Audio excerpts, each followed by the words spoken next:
Well, hello. We are back for some more Amulet today. Welcome, everybody. We are gonna be playing a little bit of the list that I started testing yesterday. Basically, we're trying to tackle the Urza infested metagame, which we did not get to see yesterday, which is kind of awkward, but still. So, basically, what we're doing in the main deck, we're going up to 29 lands. Trying to fit Bojuki Bog in the main deck. I'm not playing Breeding Pool. I am playing the full 4 Gemstone Mines and 3 Gruul Turfs. And the reason for this is because I'm trying to splash a Rudik Thar in the sideboard. I am still trying to figure out. Welcome, Richard. How you doing? Good evening, Fox. I'm trying to figure out whether Rudik is potentially the answer to the PO decks. We have already made some concessions against the PO decks, like adding stuff like Disdainful Stroke and Dismember to a removal suite and counter magic suite. And we are also, I want to try Rudik Thar and Manglehorn. Manglehorn might be a little bit of overkill, and maybe I should simply just be playing an additional Force of Vigor in my sideboard instead of this card. But I really want to try it out and see how good or bad this card is for the matchup that we want it to. So definitely these two are the two main things that I'm testing out. And then the second field of that in the sideboard is, as I said, something that I'm still not sold on, and maybe it might simply not be necessary. But since the SCG grinders have been using this configuration for like 2 weeks now, I really want to see what all the fuss is about. And yeah, I'm still not sold on it. It just seems unnecessary, honestly.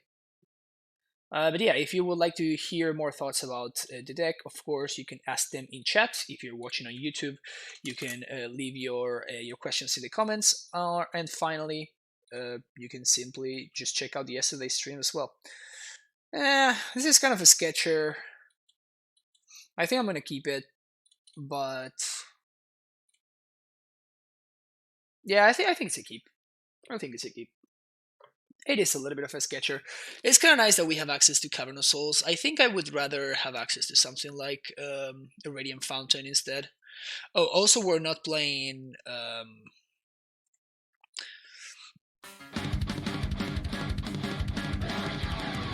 yeah, 187 Annihilation. Thank you for that. The Twitch subscription. Welcome back to the Primetime Stronghold. Thank you for the continued support. Really appreciate it. And Alcides, thank you for that follow.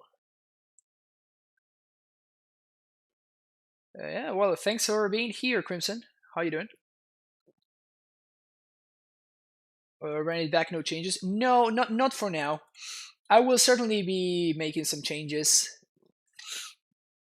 We're playing against Bant. They reveal Batterskull. Sweet.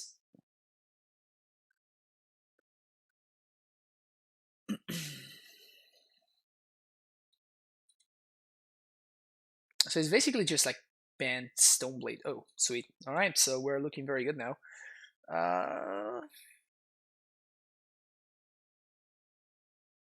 Yeah, so we're gonna play this out. We're gonna name Giant. Gonna play Amulet right now. And then I'm gonna flash this in, and I'd rather just keep the counters on my gemstone. If my opponent has Deputy, they need to cheat. They need to choose between the Scout or the Amulet. If they do choose the Scout, or they just don't do anything, that also works.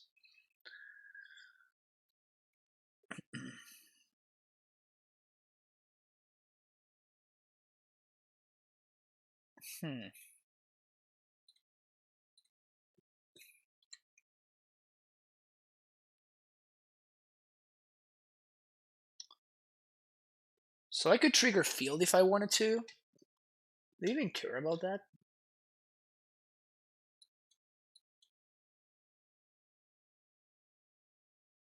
I can't present lethal. I don't think I really care. My opponent cannot, unless they have, no, even if they do have double quaddle, they still cannot trade with my prime time. Yeah, so I think I'm just, nah, I'm gonna bounce yeah, I'm just gonna bounce the gemstone here.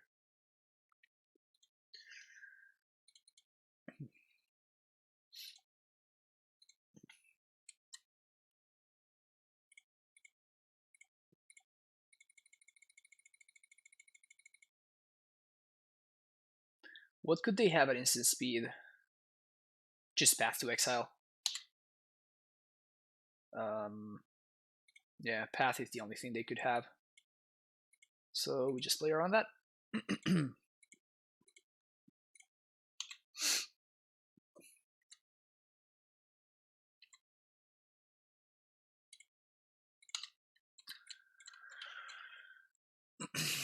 Things looking good here. Still catching up to YouTube doing yes, it seems. Can't keep up with all this content. Oh, Malcolm, man, yeah. Well, I do put out a lot of content. It's it's certainly tough to keep up with. 1, 2, 3, 4, 5. Okay. So we're gonna get a zombie end step with this Sun Home.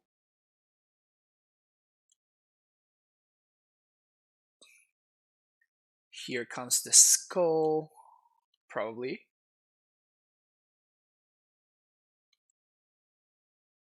Basic forest. What does basic forest mean? Where would? So I guess they do have snakes, huh?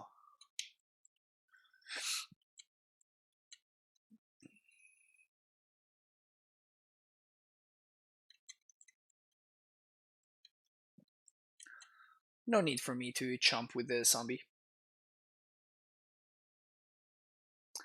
Actually, now that I think about it, maybe I should have. Yeah, because maybe Spell Queller gets me here. Maybe I should have. Yeah, I think I should have held the bounce land, or the original bounce land. I should have held that in hand. Okay, so that kind of fixes things.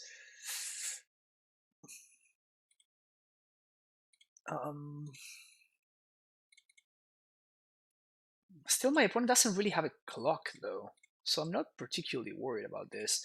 I think I'd rather play around Spell Queller though, because it feels like the only way that my opponent can get away with this game is if they quell my Summoner's Fact. So I think I just take it easy. How much have you missed not having Walkable since 75? Also, do you think 29 side with Rejuven May is the right place to be now? Kraken, thank you for the follow. I appreciate it. First of all, Resto. Okay. First of all, is I have not really missed Ballista that much. It would certainly be nice in this matchup, for example, but it's not been particularly missed, honestly. However, that is potentially problematic. However, the 29 land with Wajikabong in the main deck is not a setup I'm sold on yet. Is what I've been trying out for sure, but it's not what I've been sold on. So the reason why I didn't pack the Acid right there, it's because I can play around Force of Negation. Yeah, so my opponent clearly has something going on over there. Yeah, they clearly have something going on over there. Because they didn't like activate Stoneforge. So I'm playing around Force. At this point I'm putting my opponent basically 100% on Spell Queller.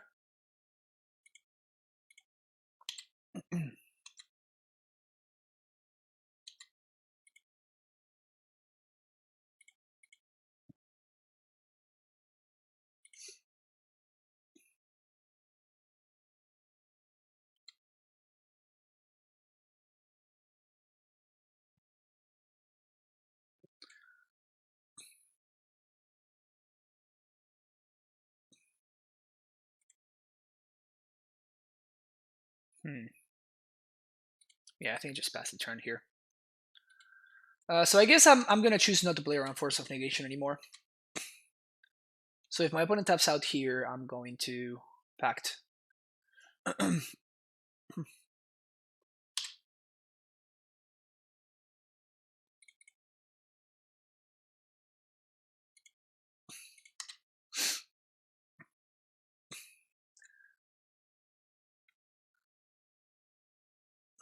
What do I discard though? I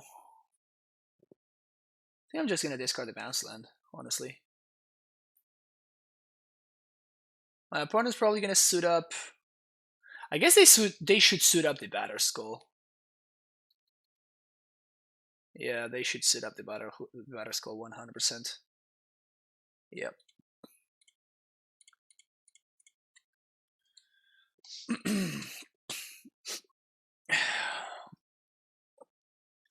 Yeah, we can bounce whatever. Wow, no attacks with the resto. Okay, so now with the trigger on the stack.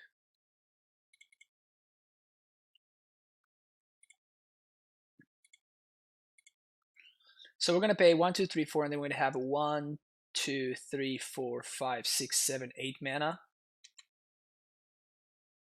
Sounds pretty good. We're gonna bounce this, then activate this again.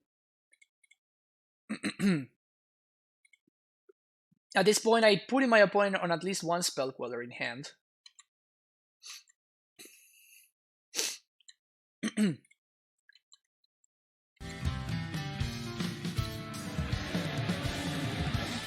And Strassler, thank you for the follow. I put in my opponent at least one Spell Queller in hand. Maybe one Path to Exile.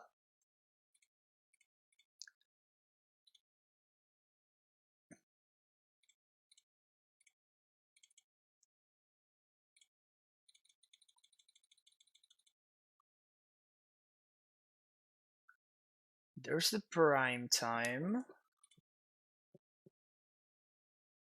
So I don't think that transmuting for another type. I think I just kind of have to go for it now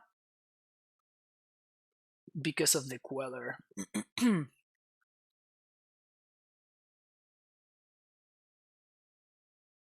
So this is 6.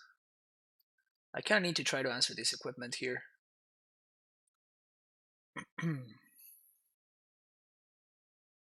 They could suit up the Batter Skull.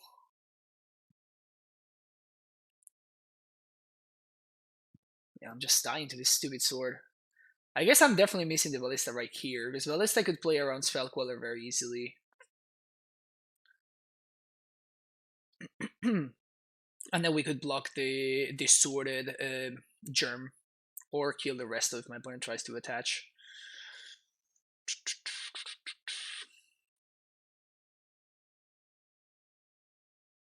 Yeah, I think we're in trouble. I think I'm gonna need to just go for it here.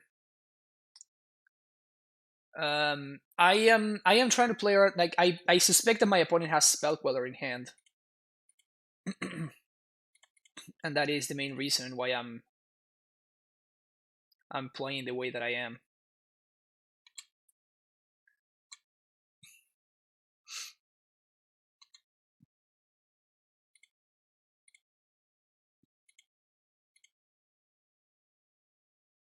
But this sword is kind of wrecking me. Okay, so I'm going to play Azusa, see what my opponent does. They let it go. Interesting.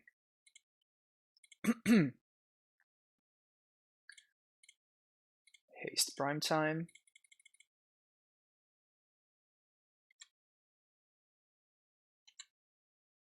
Gonna bounce this, replay this. And I'm gonna bounce the Semi-Growth Chamber. Now we move to combat. We're gonna attack with everything but the scouts.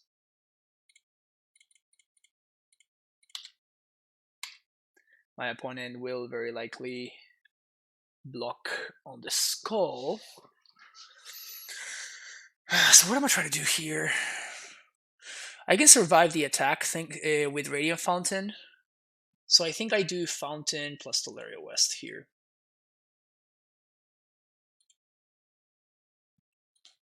Teleria West gives me the most options. And Fountain makes me go up to 11 if I need to, thanks to the scouts. So it gives me the most potential stuff to do.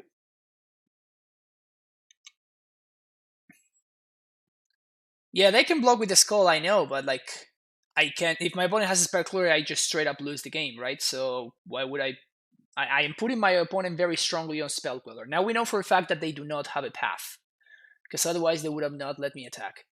So I don't want to be just like straight up dead to Spell Queller.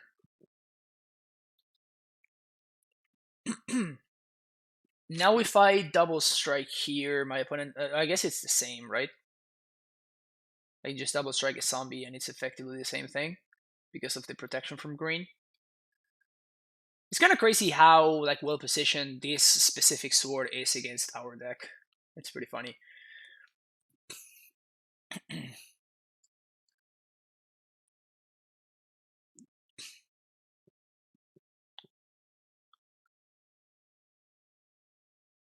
So I can transmute. Okay, so I think I just double strike the zombie, right? Kill the angel. That's actually pretty good for us.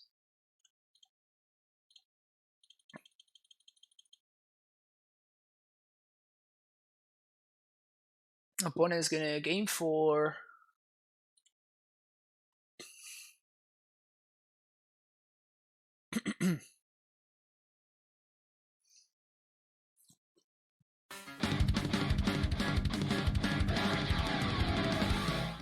What's up, Felix? How you doing? Thank you so much for that tier 1 sub. Welcome back to the Prime Pet Circle, man. Really appreciate the support. Canister lives with zero steerings. I just don't trust Canister anymore when it comes to Amulet. He just loves to meme a little bit too much for my taste.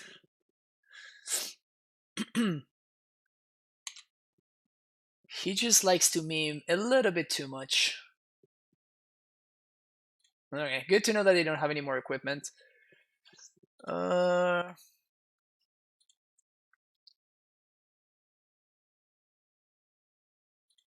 Okay.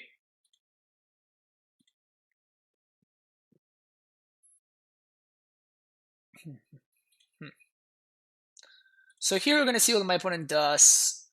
And I am going to basically in response to the trigger. Yeah, so here we go. Opponent attacks. I activate. Put Simic into play. We're going to bounce Fountain. And I'm going to replay it. So that way we don't take lethal, we go down to 2. We have no cards to discard. We have a lot of zombies. Opponent is up to 29. If we attack with, this is 10, 13 zombos. Ugh, wow. That one is too much. Or is it?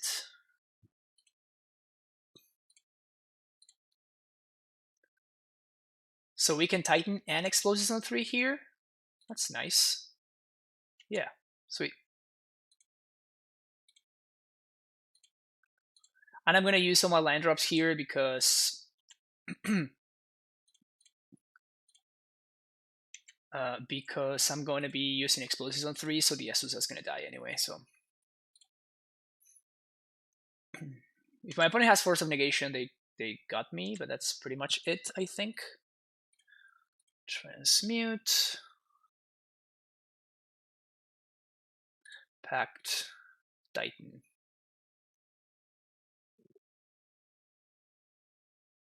They did have the Force. Wow, they had the Force all along. Alright, that gets me. Okay.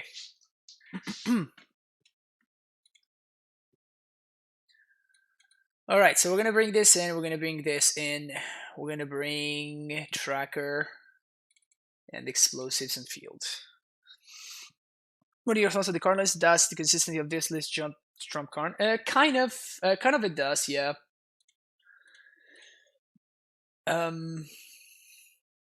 It really helps the consistency a lot. Rex Sage and Manglehorn, I think are fine. I don't think I want Force though. We can Shave on Bog. We can take Ghost Squatter. We can take one Pact. Shave one Steerings. What else? What else?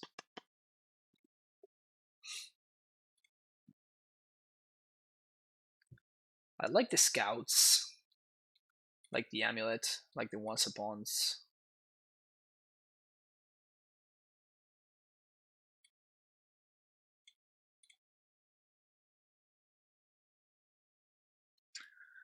How have they been liking Manglehorn side? I have not. I have not, Ovo. It's there mostly for Urza, and we literally have not played against Urza. I think this is literally the first time I'm bringing it in 3 leagues. Like the first 2 leagues that I play, I didn't bring it in any single matchup. I kind of do like the Scouts though. Maybe I don't want field. Yeah, I think I'm just again. It's just like the field. It seems so awkward to me. This is a matchup where I feel like I kind of want it, but I don't really want it, so it's weird. We're gonna keep this. We're gonna start on Once Upon, and if we find the 1-drop, we're gonna play it. I mean, I think we're gonna probably play Steerings anyway on turn 1. Fickleseed and Manglehorns haven't felt good to me either. Don't know what the assistant voice said. Yeah, I have no idea. But I'm trying things out. I like to try things out before I disregard them. That's kind of nice, actually. Now we're looking for a bounce land here. Sweet. Maybe I should have found the Gruul Turf there. I already have 2 blue sources.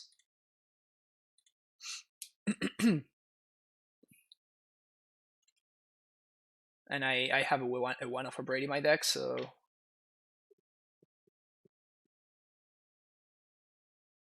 Yeah, maybe I should have picked up the Gruul Turf there. Noble Hierarch. I could dismember the Hierarch, but I think it's gonna be better for me to save this member for a more key turn.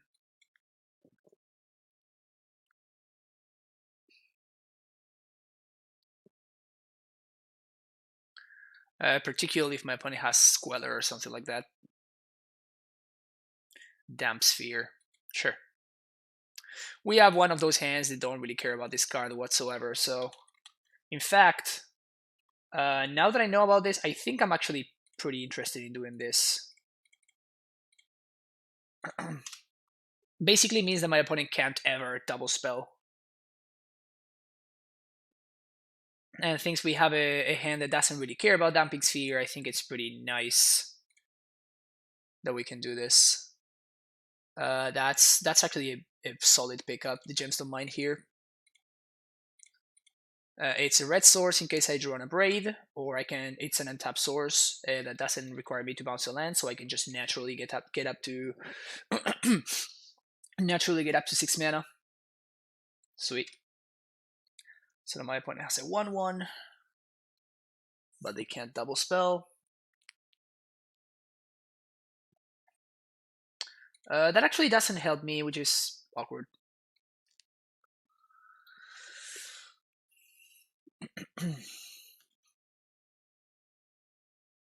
But I mean, we're gonna have an Uncounterable Titan on turn 6, so my opponent needs to clock me before that. Otherwise, I'm gonna be in trouble. And if I draw explosives, I'm golden.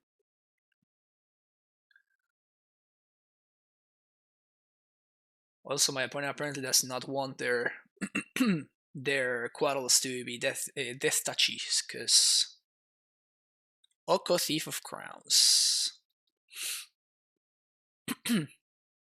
That is annoying. So they're gonna turn my Titan into a 3/3.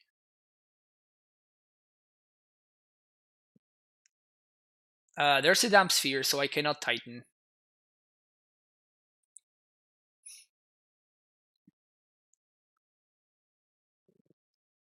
What? Yeah, you. This has text. Uh-huh. Uh-huh. Yep, so I think that the best thing for me to do is just to play my Cavernous Souls and then just cast a Titan and encounter a Titan next turn. I guess I can play a Castle and then next turn play a Cavern and then the following turn play a Primetime.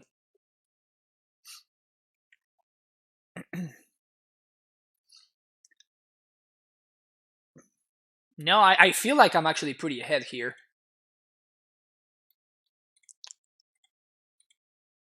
I feel quite far ahead. Like my opponent just doesn't have anything. They know about the Cavern too, so give a reference. Doesn't really change much. All right, turn 6 Primeval Titan. What you got?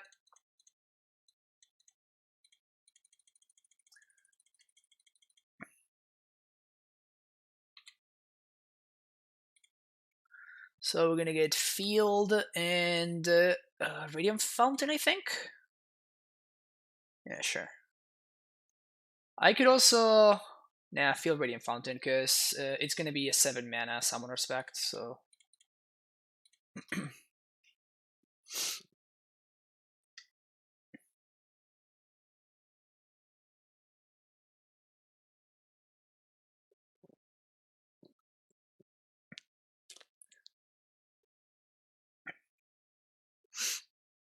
my opponent can path me EOT if they want to. That's fine. Then I can Titan them again next turn. Snow-covered forest, another zombie. I'm actually kind of not sure I like that, because they could have turned the Titan into a food. Like I don't see any reason why they would. I guess that what are they using the path on anyway? Otherwise, so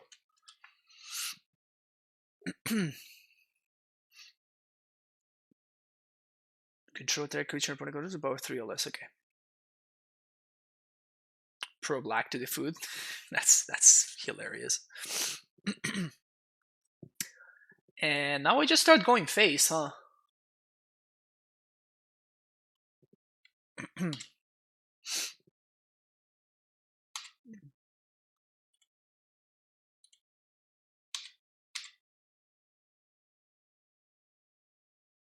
I literally have my opponent on a switch on clock.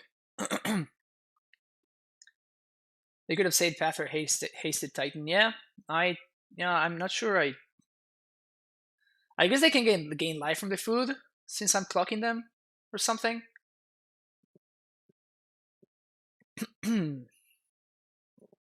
So we have 1, 2, 3, 4, 5, 6, 7, 8, 9 mana. So we're gonna use 1 for the scout, 1 for the pact, and then we need 1, 2, 3, 4, 5, 6, 7, 8 for the Titan. So we should be fine.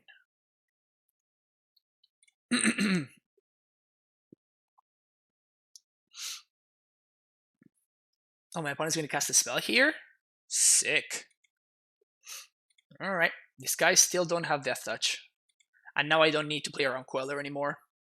I basically don't need to play around Counter Magic anymore. So things are looking pretty good here.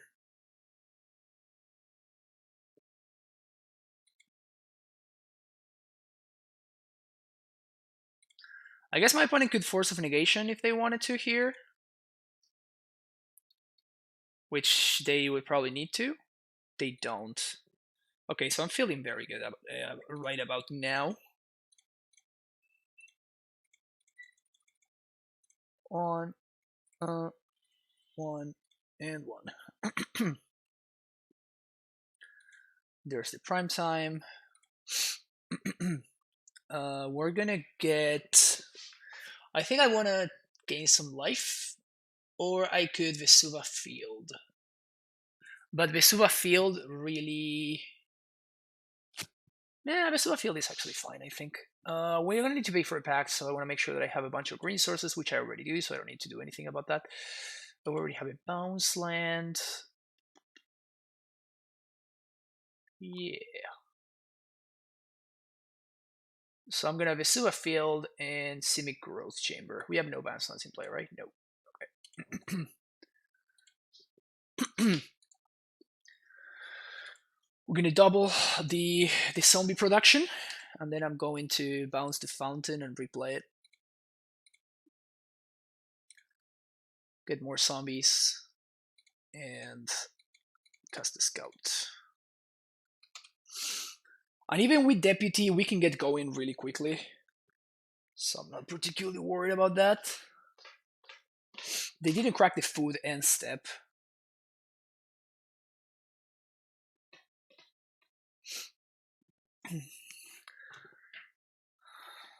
For those of you that did not check my Twitter, today I started later because I was doing an interview with the Merfolk Master Nikachu.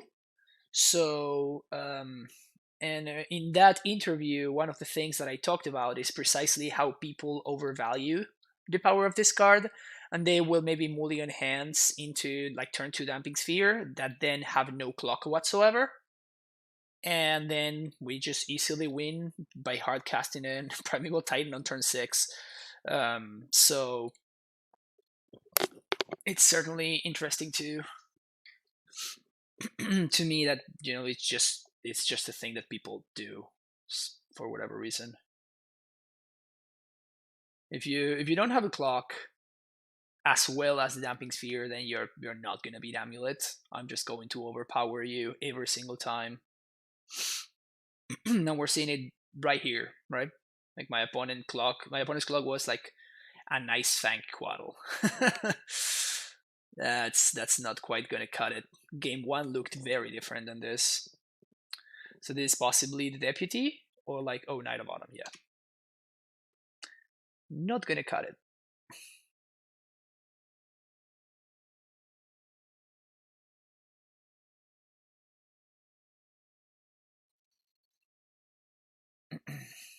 And notice how like Oko is not doing anything at all.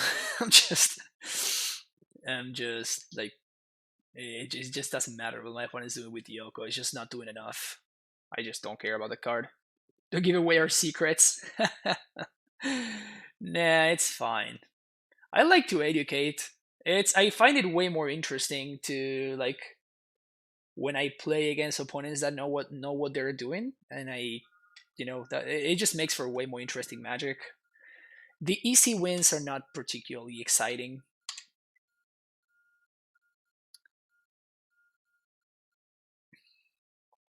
Yeah, opponent just concedes.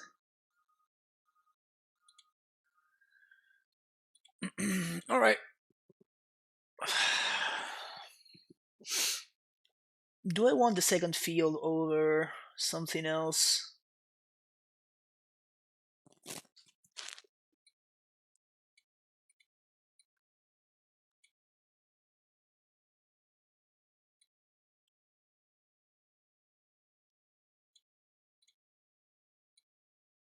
Nah, it just feels unnecessary. I mean, just a single field is more than enough under most circumstances. My favorite thing is when my opponent's path my Asus after I drop land 5. Yeah, exactly. But it's something that happens very often. I mean, I'm gonna keep this hand. If my opponent does have the Damping Sphere, this is actually a hand that gets pretty hurt by the Damp Sphere, but it's fine. We're gonna go turn 1 Amulet, potentially turn 2 Azusa into Steerings. Now, what to name with Cavern of Souls is gonna be interesting because I think I still name Giant. I think I still name Giant. Turn 1 Hallowed Fountain untapped. Okay. Okay, now I think I name Human. Because this is the green source that's going to allow me to cast Azusa in the first place. Naming Shaman was also potentially defensible. Sooner or later, we'll face someone who knows how to play against you, so it's better. Yeah, exactly. I think it's always better to play against opponents that know what they're doing. It's also way more fun. Like the easy wins are kind of worthless to me.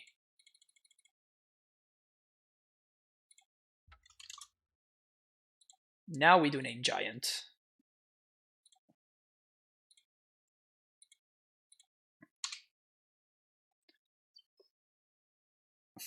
Oof, that's so bad.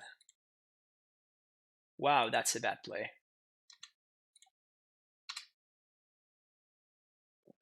That's a real bad play from my opponent. Do you want to play around the damp sphere? No, I don't, because I have an answer to a damp sphere in my hand. So I think I'm going to preemptively play out this sphere onto this turn. 1, 2, 3, 4, yeah.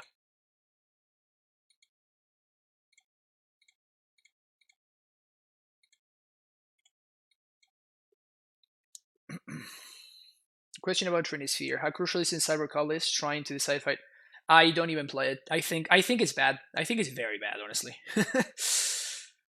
I think Trinisphere should not be in current sideboards. Because I did test it and it doesn't do what it promises, basically.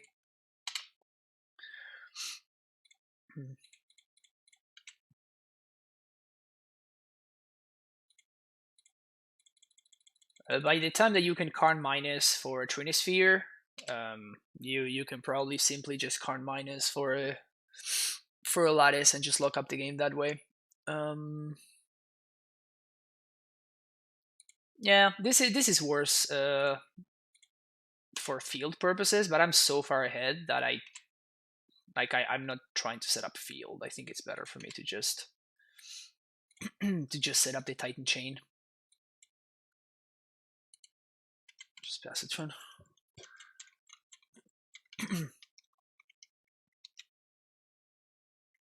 Thanks for saving me $50. Yeah. In Tron, it's much better. They get to play it on 3. For us, it's much worse in Storm. Yeah, exactly. Against Storm, basically, Tormod Crypt is the best sideboard card because you can just play your Karn minus immediately and go get the Crypt and have some form of interaction. Though it's sometimes not enough anyway. Hey, how you doing, Scott? Doing pretty good. Happy Tuesday to you as well.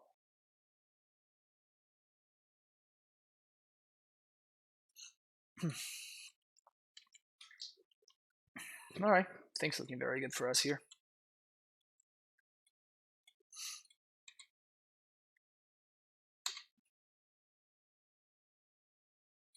Poggers.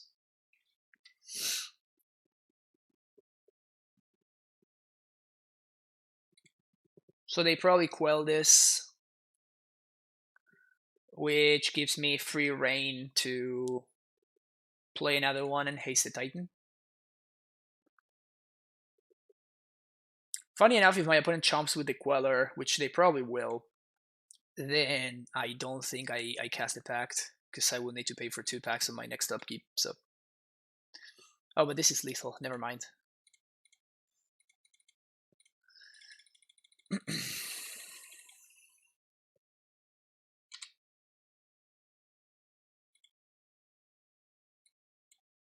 I guess they can big protection. They can give protection to the Queller.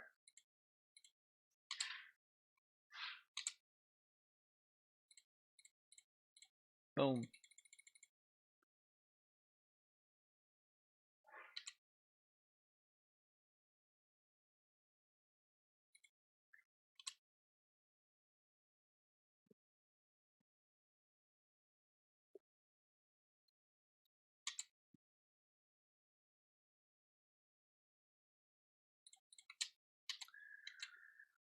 Swing. Opponent concedes. Alright, sweet. Wanna know? Wanna know?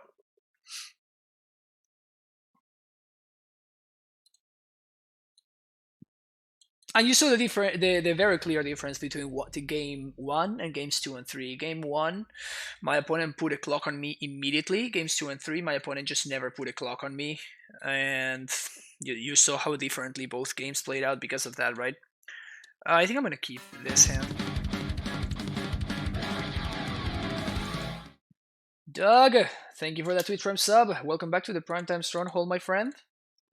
Thanks for being here, and thank you for the support. Always making me a better time. Well, thank you so much. Our opponent is strong. All right. Okay. Picking up an amulet here, and I'm gonna play it out and pass the turn. So this is mono green.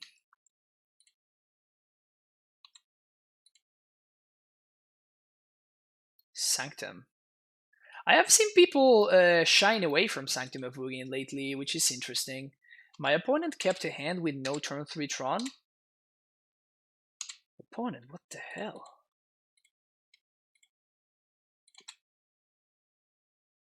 Sweet. So we're good to go then, huh? Next turn we win. I'm gonna try to hold a Vesuvine hand until the last possible moment, because that will allow me to. Oh, Ballista for one. Oh yeah, this doesn't change anything. It's too late for this one to matter.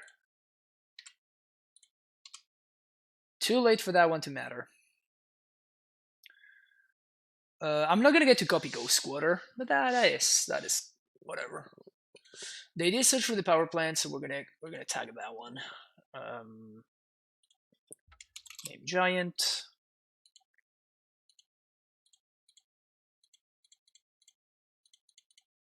Easy peasy. Oh, nice, Hofi. Yeah, yesterday was a weird stream. I'm still not sold on the list that I'm playing, but I want to test like all the new ideas that have been starting to show up. And in order to do that, you have to sometimes play unrefined lists, and that is just fine. I'm perfectly okay playing unrefined lists. We're definitely getting Ghost Squatter and Simic Growth, probably. Yeah, Simic Growth sounds fine.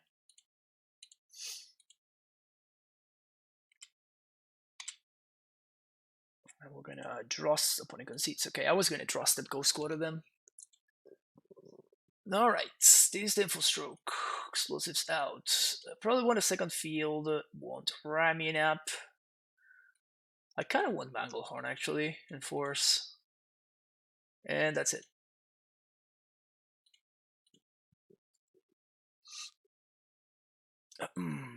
Did it have Tron? We could have Silver Copy Gemstone transmit to GQ. Yeah, I mean that's something we could have done, but that means that we like my opponent would they did answer this scout anyway. I don't know. I think we were fine anyway. A local guy played blue white at my shop. Used to always path every single scout as soon as I played and would always lose because he couldn't answer the second or third Titan. Refused to accept that it wasn't just luck that made him lose every time. Yeah, those are just the bad players. Those are the bad players, which there are a lot of in Magic. The ones that blame things on luck instead of realizing. Decorator, thank you for the follow. Instead of realizing that in reality it was like the play that you made on turn 1 actually had a massive impact in what happened on turn 8, you know. I'm so disappointed by Once Upon a Time. Oh, are you? I've been very impressed by it. Which much is harder for the amulet, Grixis control, Surtai control? I don't even. I mean, you would need to show me both lists, and I could tell you, but I don't even know what Grixis and Sultai control. Those are not meta decks, so there's no standard. There's no like go-to deck list basically. Body casting Arbrig is in full for 24. Oh, nice. Yeah, I need to. I definitely need to get my hands on my castles for sure. Do we like this hand? We're basically just missing a Titan. Yeah, I'm gonna keep. We have a bunch of ramp, which is nice. Pathing Scout is super legit as a blue-white player. Yeah, Pathing Scout is fine, but Pathing Azusa is not. It does depend on their hand, 100%, yeah. Grixis is becoming a meta deck. I did see like the list that this other streamer by the name of Aspiring Spike has been championing with running the lock and stuff. It's definitely cool. Not, I mean, I wouldn't consider that like a meta deck by any extent of the imagination. I would consider that a meta deck, but I mean, he's been having success with it. Where do you find full cast for 25? That's so. Yeah, that's. Thank you, the guy with no gifts. Appreciate the follow. Looking pretty great here. We're gonna bounce this, and I guess I'm gonna play Vesuva, copying the Boros, and bounce this.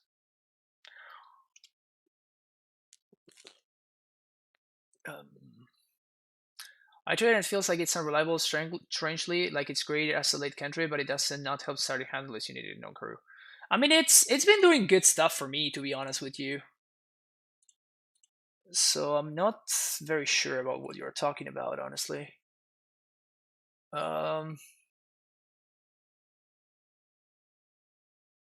Okay, it's a ghost squatter. Doesn't really help me here.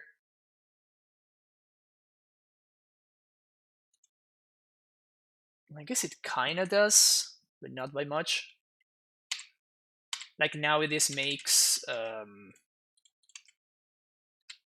Raminap a much better draw, so I think I need to take the Ghost Squatter there, but I don't think it's that great. It just makes my potential draw steps better, but that's about it really.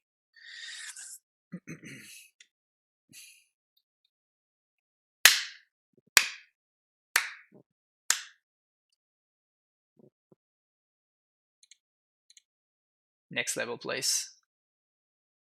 This is Sparta! My opponent used their Ballista and their Contortion on my scouts instead of on my relevant cards. Good times. Finish him! Oh, this is too good. This is too good. Fatality. So I guess the Finding Ghost Squatter was pretty good there, because it makes our potential draw steps better. You guys see that? But again, some playing the Grixis deck was just one game, but they get Charlie Clown. Yeah, I feel advantage against control decks more often than not.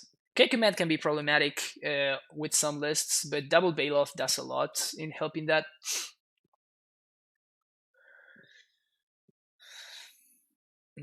Unless they're playing Fulminators, which they might. If they're playing Fulminator, then things becomes much scarier.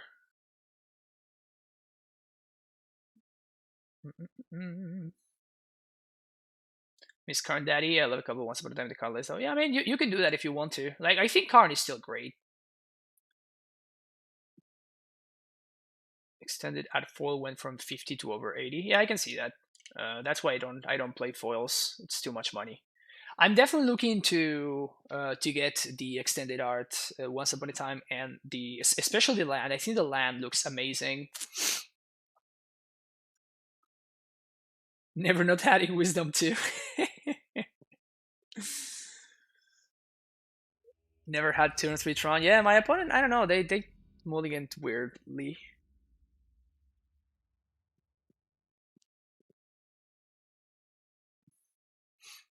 Yeah, if they have turn 3, like turn 3 Fulminator on, like, that's definitely worse for us. I mean, it's not really. I don't think anybody's arguing against that. I think I'm gonna keep this. It's a little bit of a sketcher. Like this once upon a time needs to pull its weight. But if I find a scout with this or an Asusa, we should be in fine shape. Even if we find a Titan, we can sequence our lands to enable ourselves to draw a castle. Put them most to 4. Oh, please tell me they are on Dredge. Please tell me they are on Dredge. Amulet feels so anemic sometimes. Poke King, that is something that I talked about multiple times, especially in my like in my videos, like demystifying Amulet and stuff. Rotrock, thank you so much for that Twitch Prime sub. Welcome. Welcome back to the Primetime Stronghold. Thank you for the support. Glad to catch the stream again. Keep up the awesome work. Oh, thank you, Rotrock. Appreciate it. Yeah, as I was saying, it's one of those things that you need to. That is just fine. You need to be okay with the deck just not doing its thing sometimes, because usually when the deck is not doing its thing, you're still like one card away from straight up winning. It is definitely a deck that goes from 0 to 100 very, very, very quickly. So sometimes you just don't do anything, and then on turn 5 you just straight up win the game in a single turn. So the fact that it feels anemic does not feel like it actually is. We're playing against a shadow deck because my opponent ended the turn an EOT fetched and they shocked, and I guess they missed their second land drop. Yeah, usually when I used to play Shadow, Traverse Shadow, I played a fair amount of it actually. Usually you want to go for the green source first because it makes all of your Traverse potential Traverse top decks significantly better. So I'm gonna sideboard for Traverse Shadow. My opponent might be playing something else, and that's fine. But I think hedging against Traverse Shadow is the correct way to approach this sideboarding right here. Let's go. Do you think the deck is better with or without Karn? I think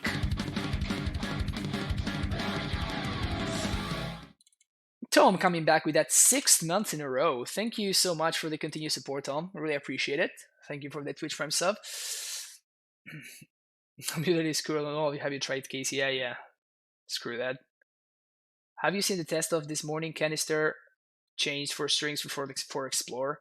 Yeah, I already shared my thoughts on. I mean, Explore is definitely one of the few 2-drops that we get to play, and it's not that awkward, but it's still slightly awkward. So I don't think I would want to go with for Explore. I think it's cool though. I think it's a perfectly fine idea.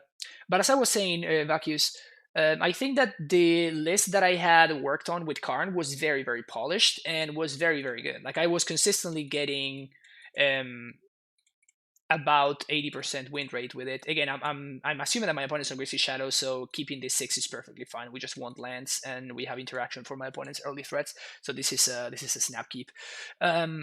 So I had worked on that for months, right? And then I finally found a list that I was very happy with. I guess now we know what my opponent's up to, huh? But I think that it's like we're nowhere close to having found an optimal list for this once upon a time configurations. So the deck still has a ton of potential and a ton of evolving to be doing. So yeah, I think that this list has more potential than the current one. It's just way too consistent. Like it's so consistent. It's great. Okay, my opponent has a pile driver. Gonna play a tapped field, and I'm very likely gonna be dismembering this pile driver. Prospector. Okay.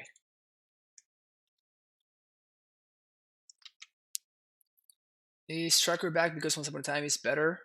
Yeah. So basically, Tracker is great against Ashiok first of all, And yeah, it's been doing a lot of work in the mid range, in the mid range slugfests that modern has turned into. Trucker does a ton of work there. So we're gonna wait for my opponent to declare attackers, and now that they did, I'm going to dismember the pile driver. It's kind of awkward that we're not gonna get 2 explosives on 1 because I can't afford to lose this gemstone mine. Brutal. That is simply brutal. Can I play around Damp Sphere?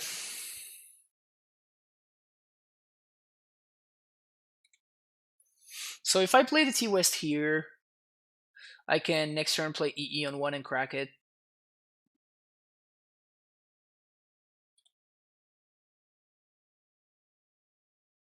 And then on the following turn, I don't think that we can play around Damp Sphere here. So I'm simply going to play the Simic Growth, bounce, and reset the gemstone, and pass the turn. We can't even once upon. I mean, you see like the awkwardness that 2 drops represent for us, right? I think I'm gonna try to negate a stroke on my side. Stroke has been very, very good, but let's fly. It's been really, really good for me. There it is. I think we still explosives on 1. And we crack it right now.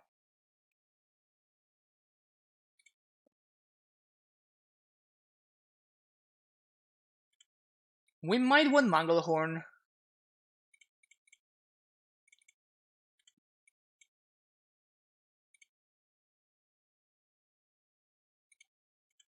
I mean, we certainly, I of course, I sideboarded for Grixis Shadow, right? For a John Shadow, right? So, it's obvious that my sideboarding is going to be wrong because I sideboarded for the wrong deck, of course. But we might. I mean, my opponent needs to draw something here. If they draw the one that draws them 3, that would be very problematic. But barring that, we should be good. But I'm certainly going to change my sideboarding significantly for game 3. Mobile needs to add the sub feature. Ominous noise. Yeah, this is the problem that I was talking about. That's exactly the issue that I was talking about. You can sub by doing !sub, and I think you can use the link in mobile just the same. What do you guys think about Mystical Legion Cyber instead of Stroke? I like Stroke better. It counters Scape Shift, it counters Primeval Titan and stuff like that. Previous hand, 5 lands. 1 amulet is reason to hold the odds for later. Consider we have no turn to 3 play yet. So you could, yes, exactly. So you can draw into a scout. So I think it's correct to just like jam it basically. We're gonna play a scout, and I think I'm gonna play a tapped this thing and pass the turn. We're looking very bad here though.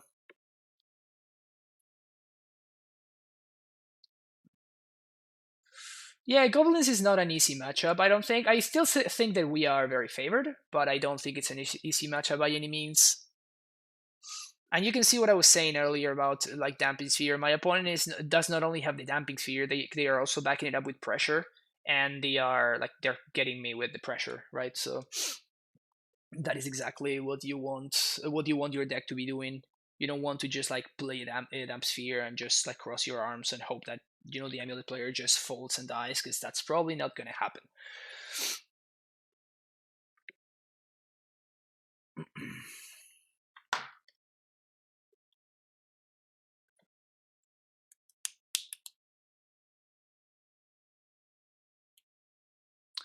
Negate Stroke is way better for what we use it for. Can escape shift or the big spells that will win the game for our opponents. Blue Pact is for forcing through our spells.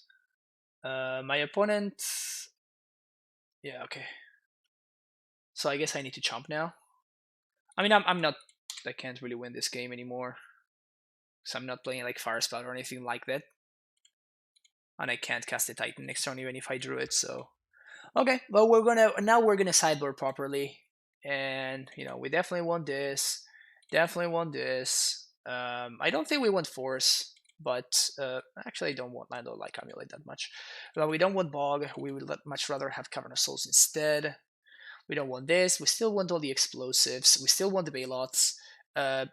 Maybe we don't want the Tracker. Tracker seems a tad underpowered. Or like just a tad slow, basically. We want the removal. We want just a couple of pacts.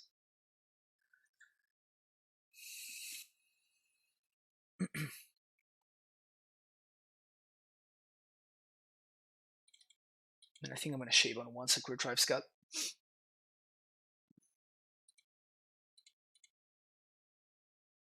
Love this hand. Keep it.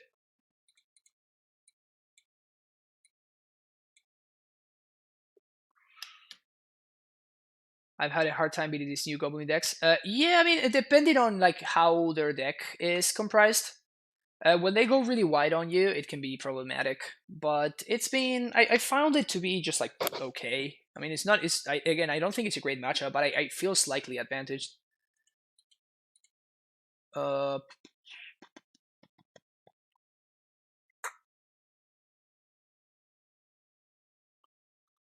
hmm.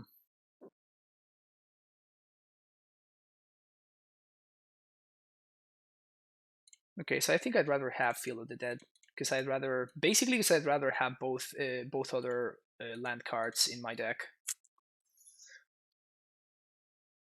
Does Castle count Snow Forest for its entry and untap effect? Yes, yes it does.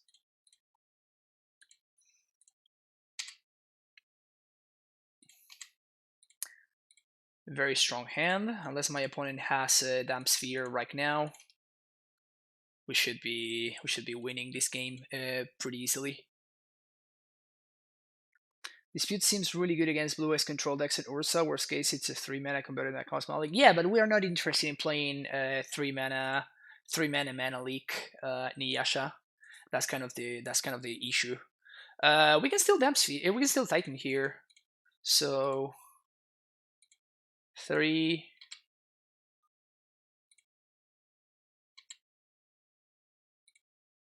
4.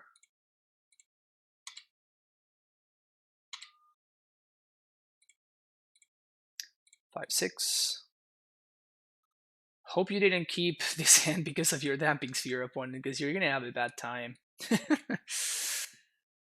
You're gonna have a bad time. Okay, so I think we're just gonna get T-West and a Gemstone Mine. I want to get my colored mana situation online. And the Gemstone Mine allows me to cast another Titan, or to transmute my Tolaria West, or to haste, or double strike a Titan if I need to. Okay, you can champ my Azusa if you want.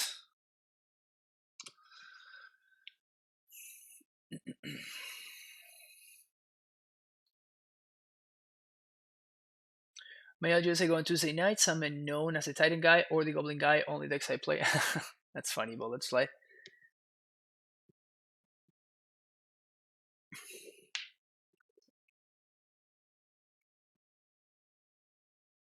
Is this only our second match? Oh, this is our third match. That's what I thought. Alright, so I totally forgot to update the record.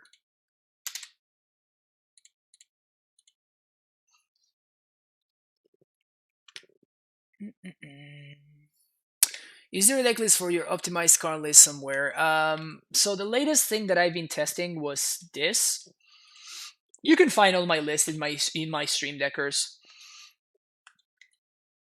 So something like this is what I've been testing, except with one more of these and one less of these.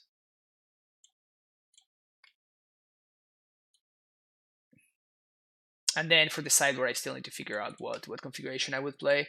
I would probably play like a couple of Disdainful Strokes. I don't think I would want to add anything to the Karn Wish board, but I could see adding something like Erotic Thar, and another field maybe. Alright. What does my opponent have here? Goblin Crater Maker. Are they going to destroy my amulet? Yeah, that's not a winning line. not a winning line. They can kill my Esper if they want. I just don't think my opponent can win anymore. I don't know why they're continuing to play this game. Hey, what's up, Hitsu? How you doing? Oof. Oof. Oof. Big oof. Wow. Was that top deck good?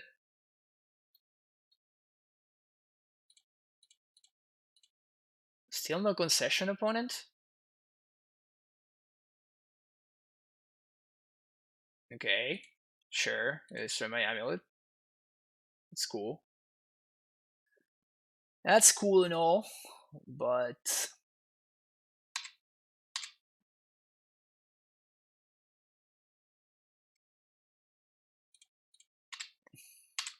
what are we doing here? What are we doing here? Borders Garrison and I can do a castle? And I can play another Titan.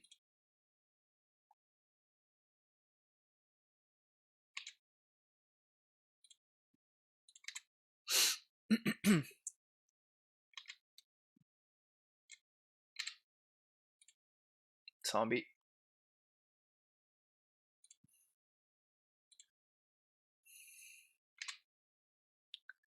Zombie. Zombie. Yeah, that's what I thought. Alright, 3-0. I have had the Goblin decks play Blood Moon against me, so that's of course something that we are very, very afraid of. But when they have Damp Sphere or something like that, I feel like in the matchup they are the tempo deck and we're just the control deck. Hey, Flap Jackie, how you doing? Welcome to the stream. It's certainly it's I mean I certainly feel favored in the mid to late game. Usually when I lose against the Goblins deck, it's because I get kind of like rushed, as you saw in game one. Haven't dropped by in a while. Yeah, it's been a minute since you've been here. Don't even run it in mind. What do you mean Balance Fight? What don't you run? How is the Rex Sage in the main board? It's been okay. It's been okay. It hasn't been stellar. Again, we have not played. This is the third league that I'm playing. We played 2 leagues yesterday, and this is the third. We already played 2 matches this league, and we have not seen a single Urza deck. You can check the VOD from yesterday in YouTube, and like I have Manglehorn and Rurik Thar in my sideboard almost specifically for those matchups, and I just have not seen them. Once upon a time, good. Yes, yes, very much. Playing against Magric. Yeah, this has to be a keep.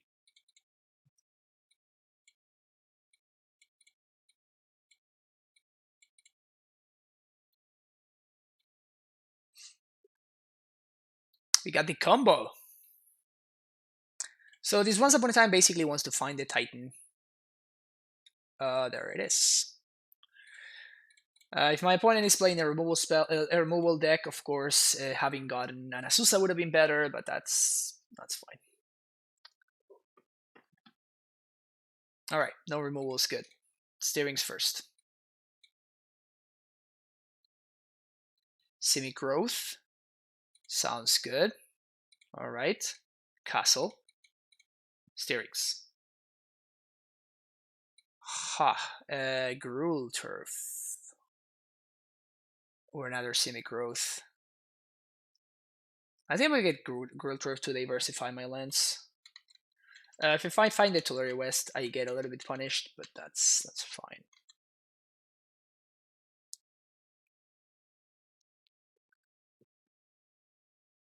Oh, you don't run Damping Sphere, Bulletsfly? Okay, that makes sense. So like that is the thing. Well, there's the maintenance section okay even against that deck, but the Ballista is lights out against so many things. Yes, that is possible. We're playing against Mel here. We're totally playing against Mel here, are we? Come on. Are we really playing against Mill? We're playing against Mill. God damn it. This makes me very sad.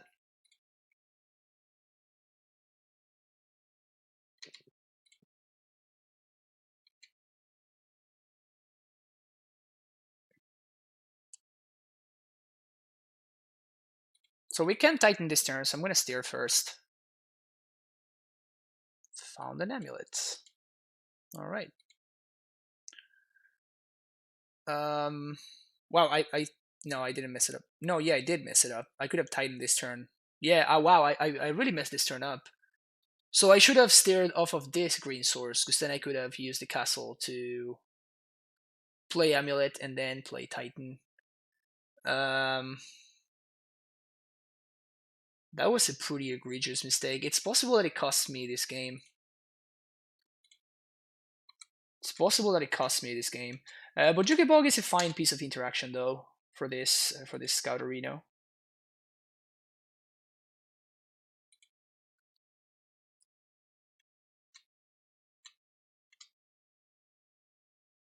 So my opponent cannot really draw 3 with Jace's Phantasm.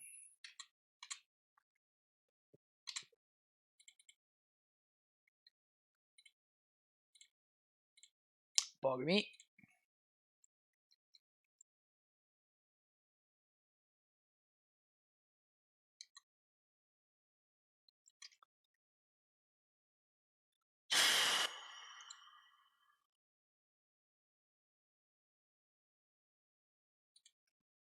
So I can only 16 my opponent here. On the other hand, it's not unlikely for my opponent to have multiple Arcard traps in hand.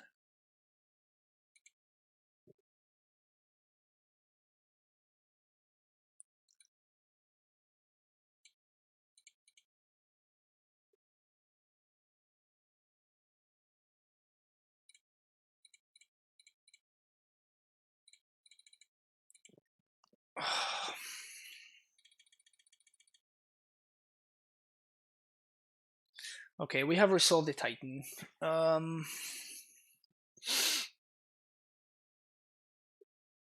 feel like I kind of have to go for it, right? Yeah, we get super wrecked. This really sucks. But I can't really play around anything. So I need to survive here. So here comes the Archive Trap number 1. Archive Trap number 2. Yep. Drown the Luck. Oh, that's fine.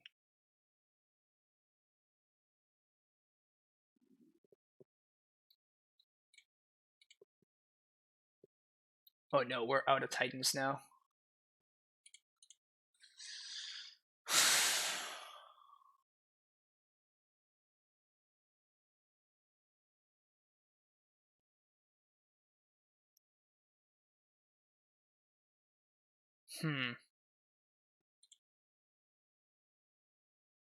Yeah, we're kind of screwed here.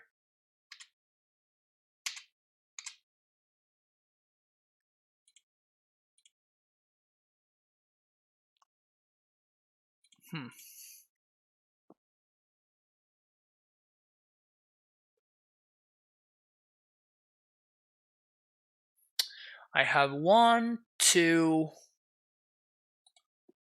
3. So I have no more Asusas. I basically have nothing left. So I think they just got me pretty good there. Yep. I have 2 Tribe Scouts.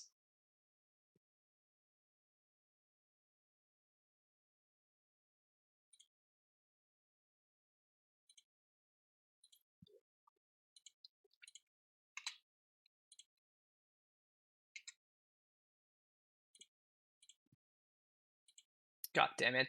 Stupid Mill matchup.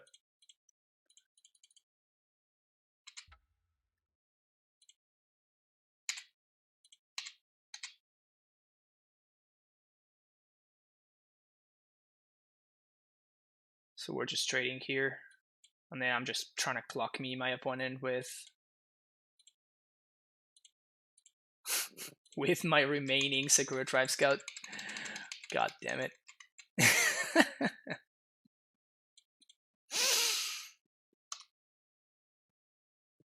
Yeah, this is brutal. Man, the mill matchup is rough.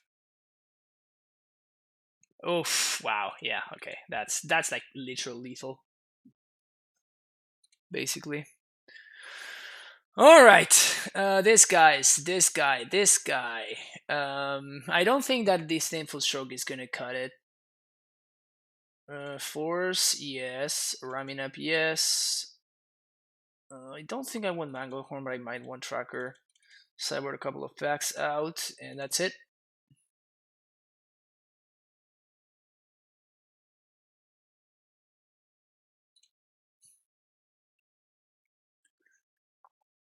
No Bailoff. No, like it's just a dumb 4/4. It doesn't do anything. Yeah, dismember to kill the crab, and my opponent also showed me the Jace's Phantasm as well.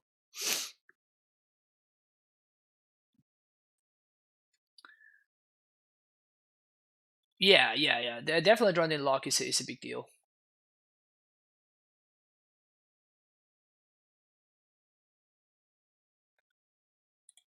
I don't think there was much we could have done there. I could have declined to search. Maybe that was the line. But how on earth am I winning? Yeah, I'm gonna keep this. We have a thread. We have an amulet. We have a cantrip.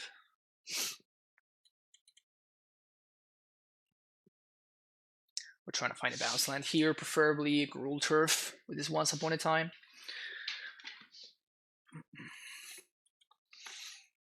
That's not it. Certainly not it.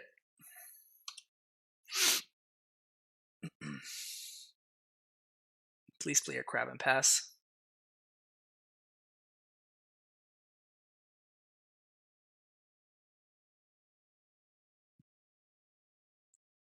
Wow, they got my prime time off the very first mill.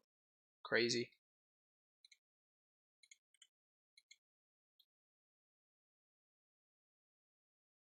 It's a 0/4 blocker. That's all that it is. Okay. No one combat. Dismember that crap. Sorry, that crab, I mean.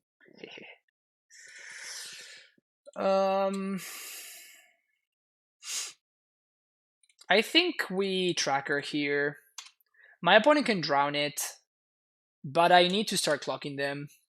And they're missing land drops right now, so I'm gonna try to see if I can maximize on that. Oh, they have a 0/4.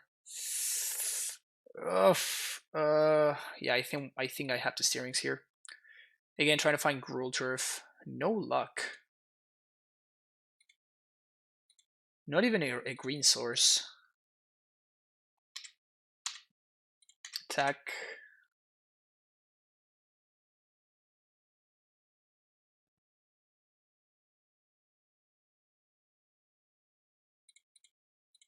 Take 4. Ugh. Oh, there's a Gruul Turf. Okay, so I can Raminap, then play the Gruul Turf and play the Asusa, and I can start clocking my opponent pretty effectively. Yeah, them missing land drops, of course, it's pretty crucial here for us. All right, that's the play.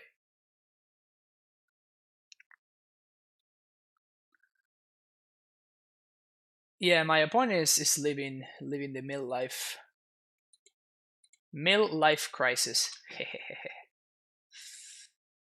All right, so this is looking good now. We Asusa. We T-West. And then I'm gonna field. Seems I'm not gonna be able to use the mana for anything else anyway, so I might as well, hold the Gruul Turf in hand and develop my mana. Probably gonna chop now. That's fine.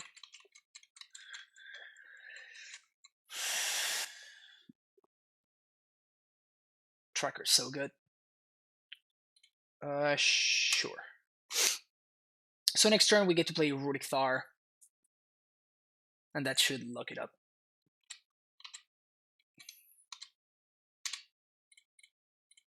Draw. Okay,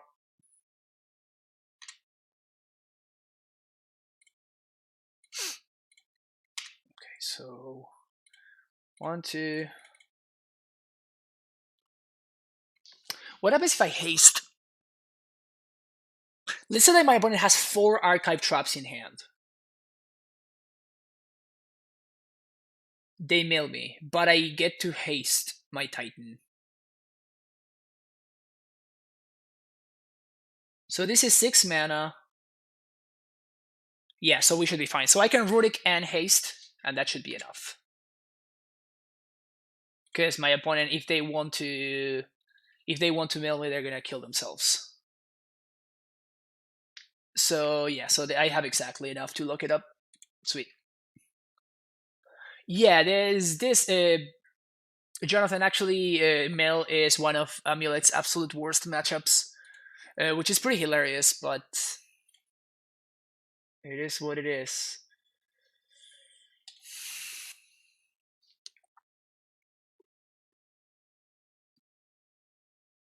Yeah, I can't keep this, unfortunately.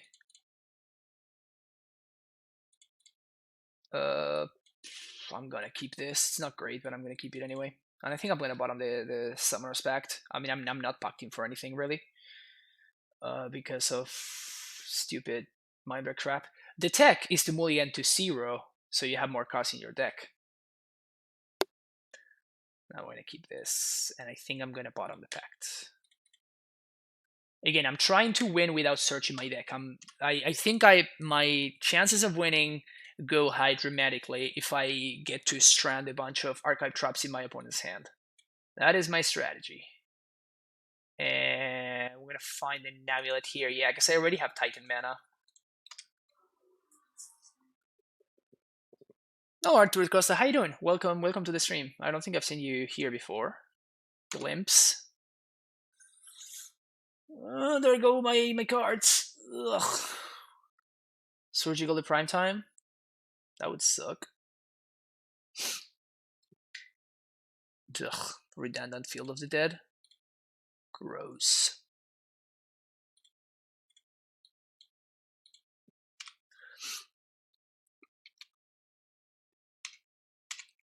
So this deck is Mega Tier 0 and only bad matchups are random nonsense like Miller taking turns for that stupid turn when we're surrounded deck. Yeah, basically. There's the Surgical Extraction.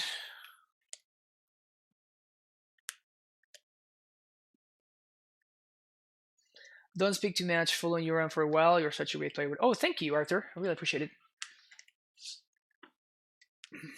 Yeah, so now, for example, now we have no... CMEC 2019, thank you for the follow. I don't think the deck is so clearly tier 0. I think the deck has been tier 0 for a while, but people don't believe me. Like, I have before, as soon as Hogak got banned, I don't know if you've been on stream here before, Pokey King, but before... Alright, so there goes that guy. So I can't really afford to Surgical myself, I don't think.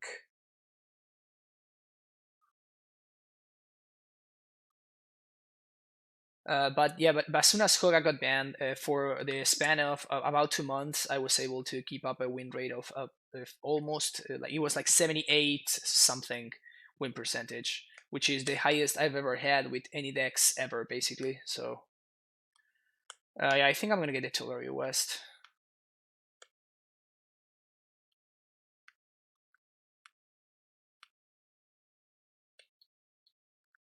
I guess I'm gonna get the Bog. I guess that I need to remember that my opponent has to draw in lock over there, so.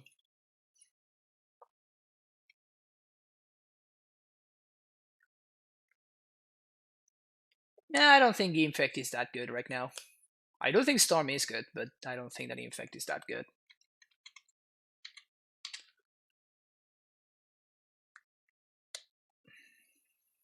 Alright, there's a Summoner's Pact.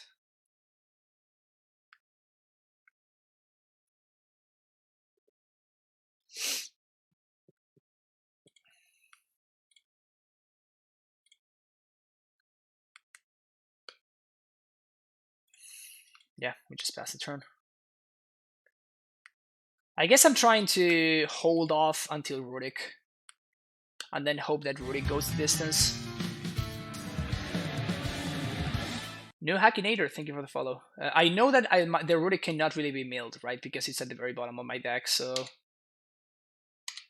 that part is good.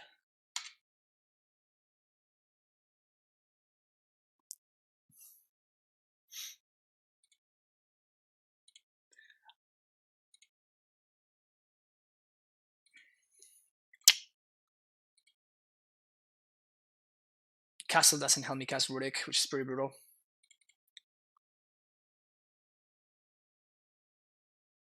Can I win just making land drops and eventually... Oh, never mind. Okay, so... Yeah. Whoopsie. Can't play around things anymore now.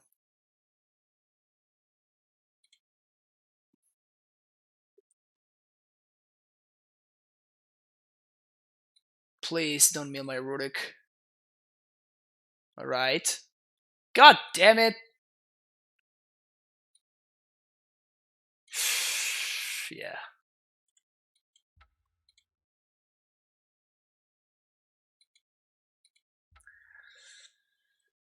Yep. That makes a lot of sense. And you can see why I held off of trying to like go get a Raminab activator or something like that.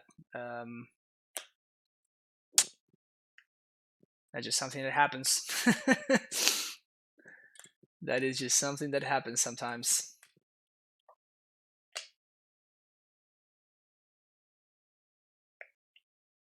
At least just a 20 round tournament with 100% mill. That sounds about right. That's how I imagine. That's how I imagine hell being, at least. Looking to get my first annual list in paper soonish. Been looking at the list you played before your trip, the week before last. You think it's a good starting point, or should I look more to? I think that's a great starting point, Anchor. I think it's.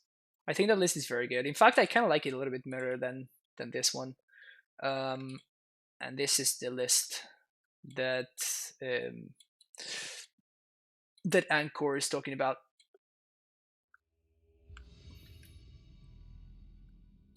It's a good list. We can maybe you can like cut. Ugh, we're playing against Storm. This is Caleb. Caleb share. They kept 7. This hand cannot beat Storm. Maybe this one can. Keep. We're gonna bottom the Vesuva. No, actually, cancel that order. We're gonna bottom the Field of Dead. There we go.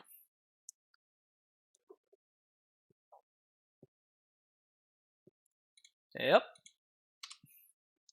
To the surprise of nobody, Caleb is on Storm. We're name Shaman.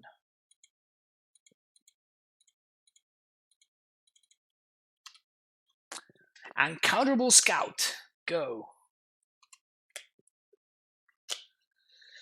So I guess what we're looking to draw here is like a bog or something. Sure. Okay.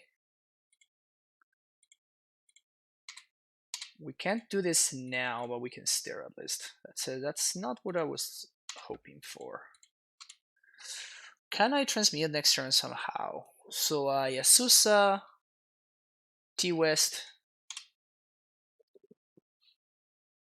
Nice. Alright, so I can do it, I guess. Your name Human. Play Yasusa. I'm gonna remand just for the cantrip. Okay. Play this. Play this. And at this point, I'm just going to transmute for a prime time and hope that Caleb doesn't have it, because I can't beat them if they do.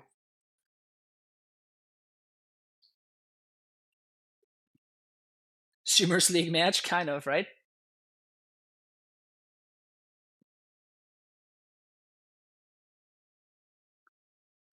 I just noticed Caleb's emote. That's hilarious. Caleb's loves cats.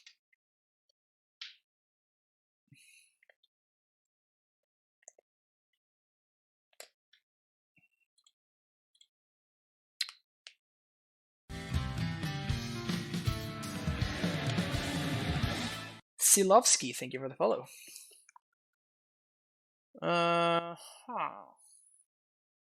What to do here? Let's start here. See what Caleb does. Okay.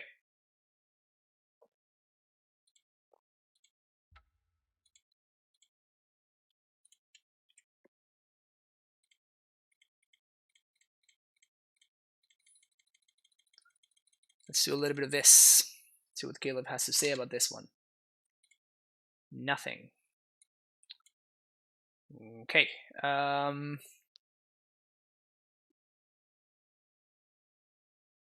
I think...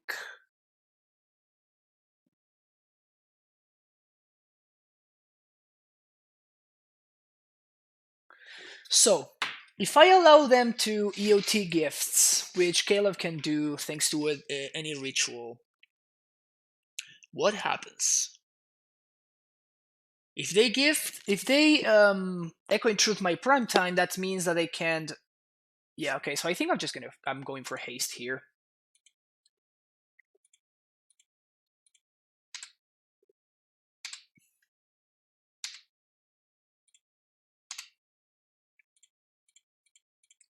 Almost misclicked through that one. That would have been embarrassing.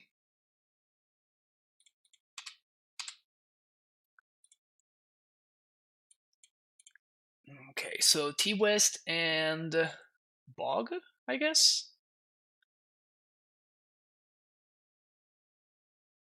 Yeah, because Bog denies them the flexibility. And then I can play the Vesuva, copy the Semi-Growth Chamber. I can transmute for Pact of Negation. I have enough blue mana to pay for my Pact, and I also have enough mana to pay for the green Pact as well. Boom. Transmute.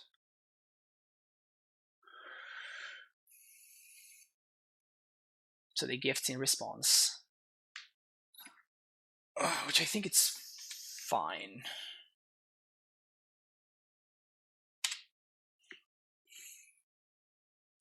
Do you like the list you were playing before you left on your trip better or Dilk's list?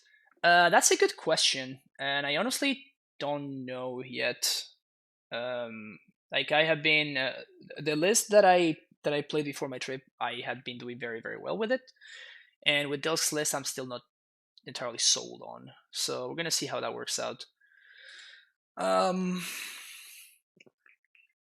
Feels like the Boral is one of the things that I've been, and the Metamorphose is the other thing that I've been here.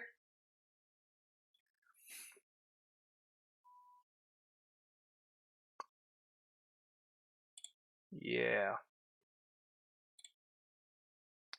So they have two rituals in hand.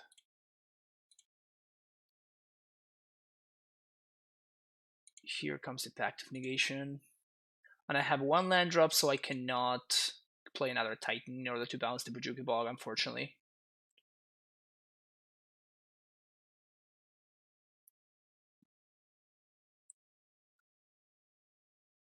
One, two, three, four, five, six, seven, eight, nine, 10, 11. So I can go up to 12 mana.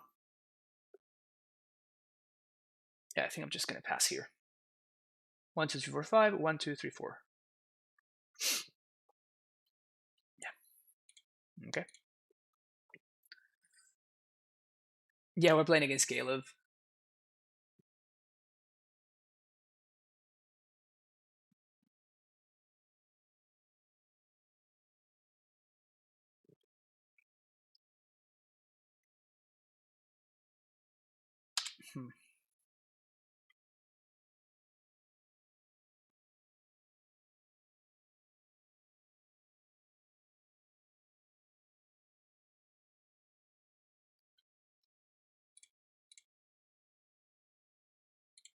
That's the one we counter.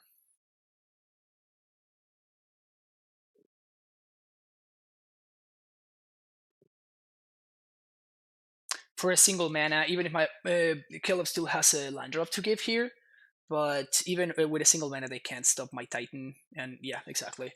So by just bottlenecking them on mana that's basically the nail in the coffin. We're gonna do this. We're gonna do this.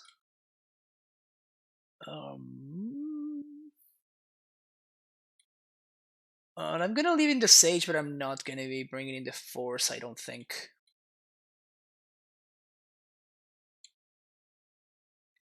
Can you Veil of Summer and Feastful Gifts? Yes, yes you can, Richard.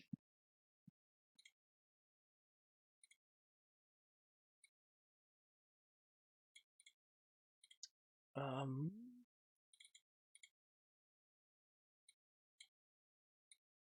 think I'm gonna go with it with a split like so. We get another removal. We want the one of explosives in case Caleb is going the empty route. And yeah, let's go with something like this. I'm assuming what's my name? I like the full 4, yeah. Yeah, I've been digging the full 4. You can go with 3. That's also fine.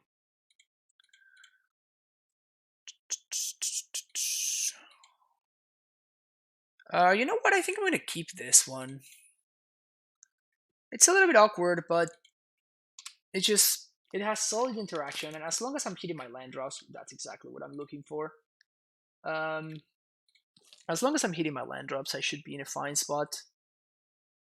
I guess I get a Gruul Turf.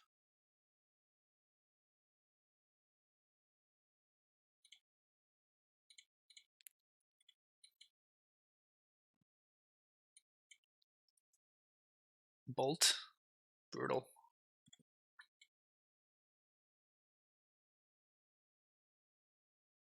Dismember off the top would be the best possible draw here.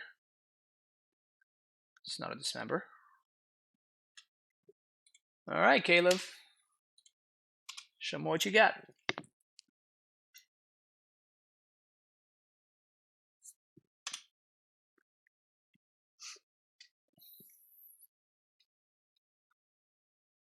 Merfolk just grabbing the current meta, just curious on empty feet cards. I have not played against Merfolk in a really long time.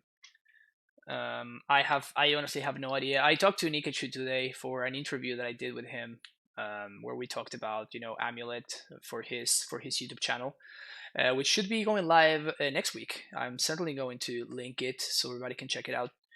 But yeah, I think I'm playing around Remand here.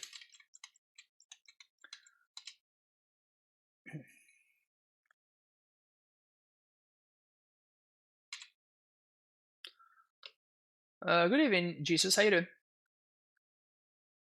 They went top. Yikes. Electroman. Oh no.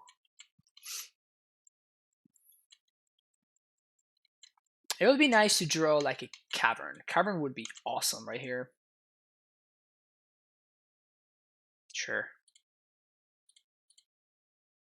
Scout.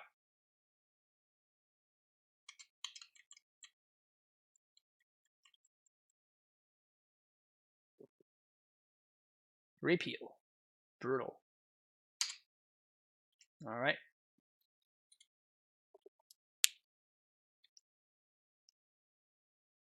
Nick use inspiration for the question. Oh yeah, really? Yeah, I mean I think that Merfolk it's a fine deck. It's certainly a very good matchup for us, Amulet players. So there's probably the Remand here on the stroke.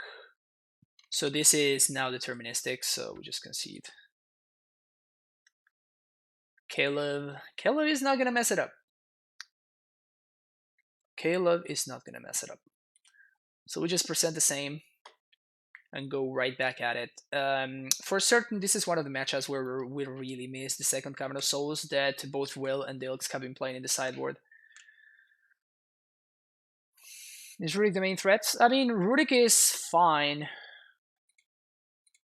They can't win through Rurik, so that's something. Yeah, I think I'm gonna keep this. Risk it for the biscuit.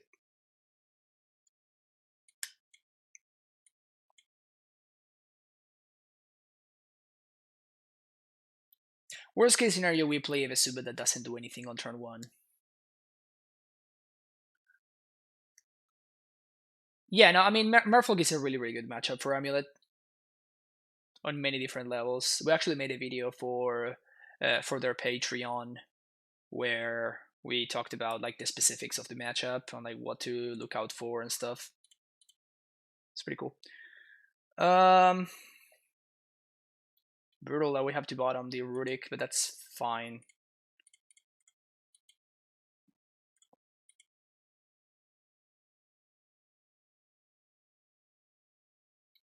Turn to Urza. Hopefully we find a red source to enable this abrade.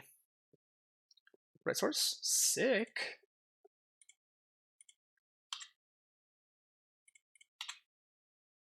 Play this, play this, play this and this. Pass the turn.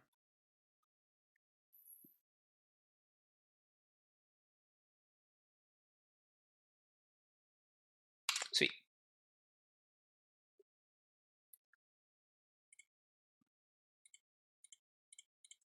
The free dismember is kind of like the poggiest thing I've ever seen. We're doing good here, though.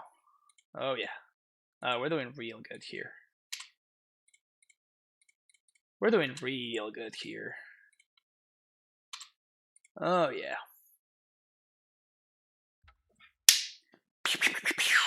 Got him! Kill the GGs. 4-1, 80%. Back at it. 80% back at it. So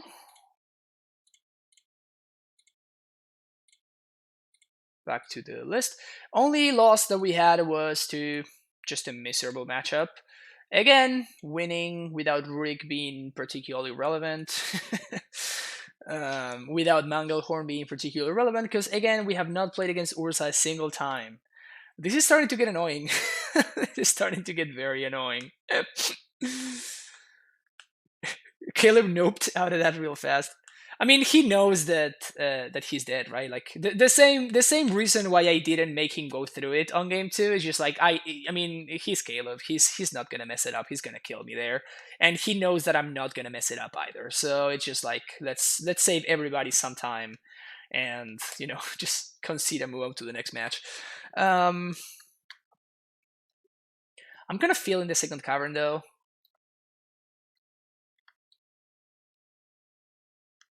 If you want Urza, take out Rudigan Horn. Yes, as soon as we take these cards out of my sideboard, we're gonna face like mono Urzas. That's the way it works, really, huh? I've been digging the 29 land setup. It's been pretty nice. What I'm considering is -1 Horn, +1 Cavern, something like that. We can give it one more shot as is, and maybe we will face Urza at least once. Maybe that's the move. Maybe that's the correct play. Play second cover or second field. How has No Colony felt? I have not really missed the No Colony, the Colony aspect of things, but also I have not really played against a bunch of aggro decks. So, like, I have not faced in a while. I faced like one burn yesterday, maybe. I haven't played against Mono Red Prowess or Jund or any of those decks really. What are we game planning against with second cavern? You just saw it. Storm. Second cavern is also very good against Urza. Second cavern is good against all the control decks, obviously. What else? It's good against a bunch of like random decks that have stuff like Remand, basically. Yeah, Cavern is good against counter magic. We figure it out. We solved Modern. I think I'm gonna run it back one more time. Before I do that, though, I'm gonna do like a quick 2-minute ad break where I'm gonna. Arthur Costa with that tier 1 sub. Welcome to the Primetime Stronghold, my friend. And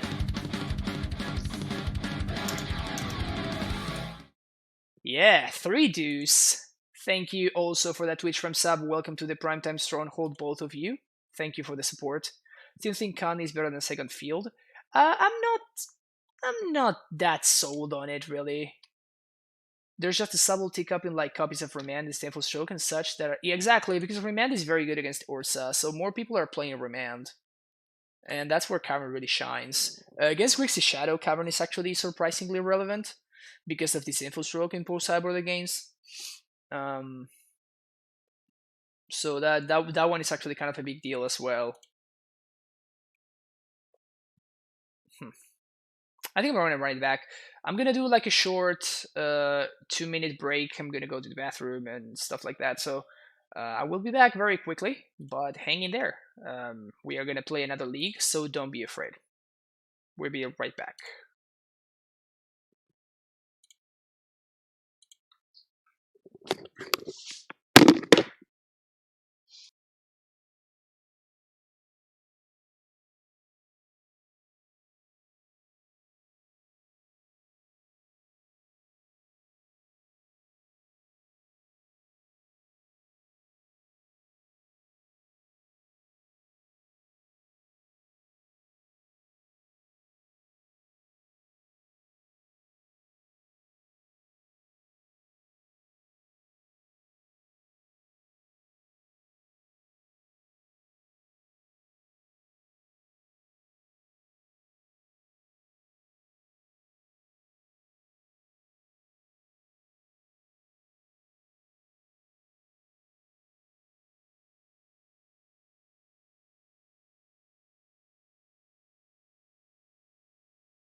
All right,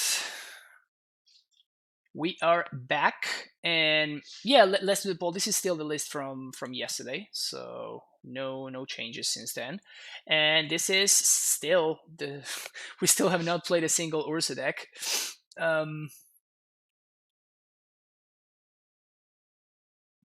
Is there a place where you can find the guide? Yes, Arthur Costa, and thank you for reminding me. If you would like to support the stream, you can subscribe using this link, and with your subscription, you don't not only get access to these sweet emotes that you can use on Twitch, but you will also get access to the cyber guide that I wrote and that I keep updating with well, you see the links up there, but I'm gonna post them again just in case. Is the first link the one that you want to join, the Primetime Stronghold Discord? What you play yourself 4 times is next thing. Hopefully, because that's the idea. Another thing, if you want to follow me on Twitter, you can do so right there. If we would like to check out my YouTube channel, I upload all my past streams, and I'm starting to make some YouTube exclusive content. So if you would like to check that out, all you need to do is you need to link in there, and you can subscribe to the channel. You can get notified whenever new content gets uploaded. And if you are planning on buying any new cards, you can actually support this stream for free by using the link that I'm providing right over there. If you buy your cards by using that link, you are actually supporting the stream just by buying the cards that you're going to buy anyway. So it's basically free value, and free value is good. Free value is great. We like free value in this channel, so that's what's up. Oh, thank you, Vince. I appreciate it. Finally, if you would like to support the stream in a different way, you can make a donation to the stream. With any donation of $15 or more, I will play any 75 of your choosing live through a league here on stream, and then we will of course go over potential changes and stuff like that. But any donation is always very welcome, even if it's not $15 or more. Does TCG ship to Germany? I have no idea. I can ask and figure that out. The thing is that TCG is a marketplace, right? So it's not TCG the one that's shipping to you. It's like whoever you're buying from. That's the one that is actually shipping to you. So I have no idea how that works. This is an intriguing hand, actually. I think I'm gonna keep it. It might be a little bit slow, and we might get punished if my opponent has like a turn 1 Inquisition or something, but it has the potential of being very good. Especially because, thanks to Castle, I guess we don't have another green source, so Castle doesn't really ramp us, but we're playing the mirror? What are we up against? Slippery Boggle? Wow. It's been a minute. It's been a minute since I played against Bogles.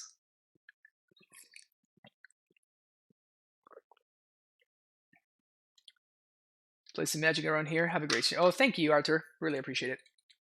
All right. Play my Scout, play my T-West, and pass my turn.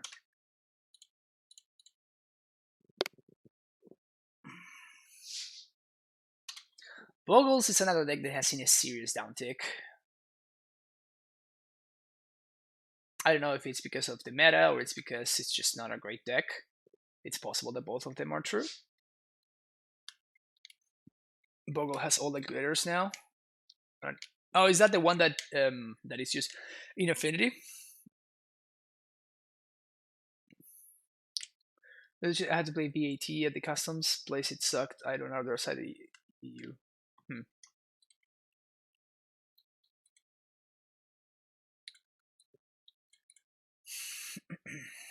Take 4 here.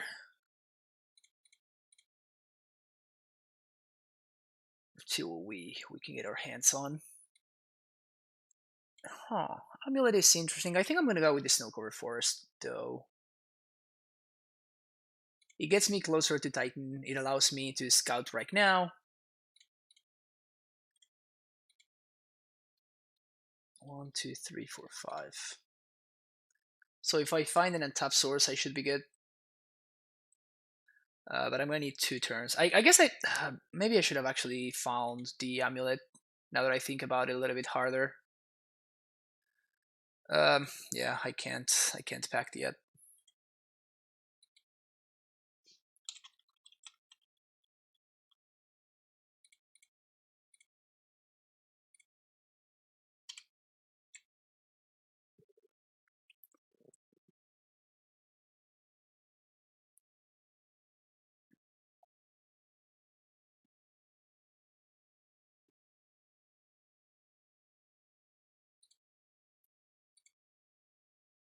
Not having found the bounce land yet kind of sucks.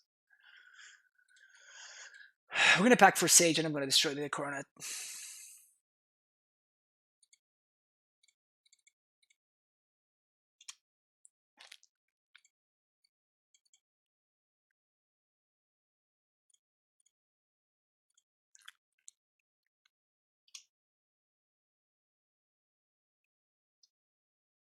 Not looking good here.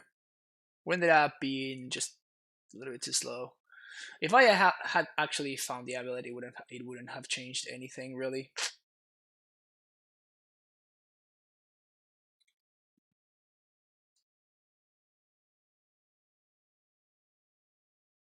Yeah, we're just gonna die.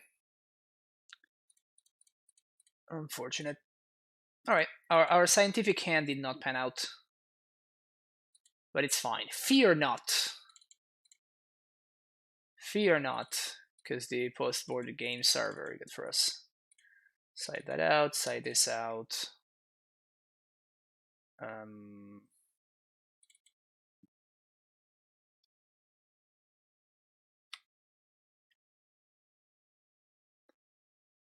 Keeping the untapped source and playing out both tapped sources so you can castle the next turn.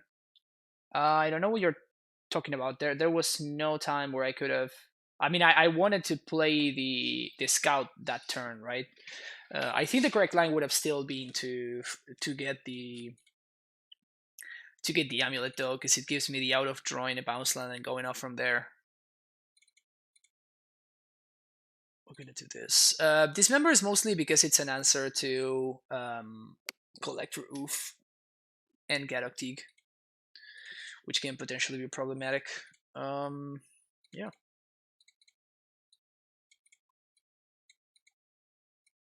We have the steerings. Redundant prime time is not great, but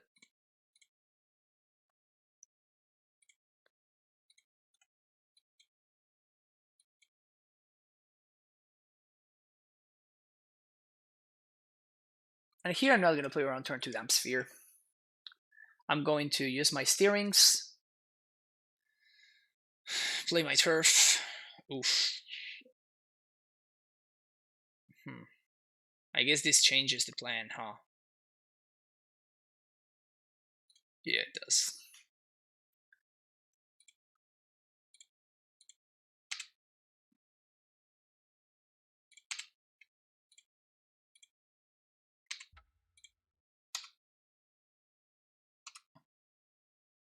If my opponent wants to use cards in order to destroy my amulet, that's fine with me. But I'm not going to expose the explosives, however.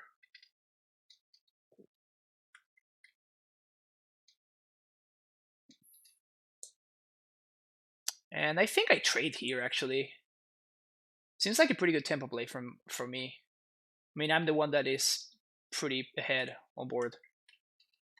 Another question, do you see more blue-white control or more Grixis? More blue-white for sure. I don't think I see that much of either, but it's certainly... Yeah, I think I trade here.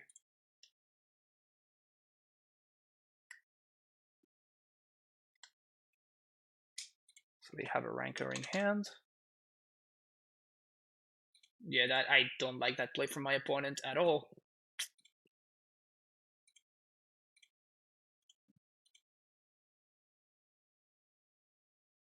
I don't understand what my opponent was trying to do there. Yeah, this is very weird.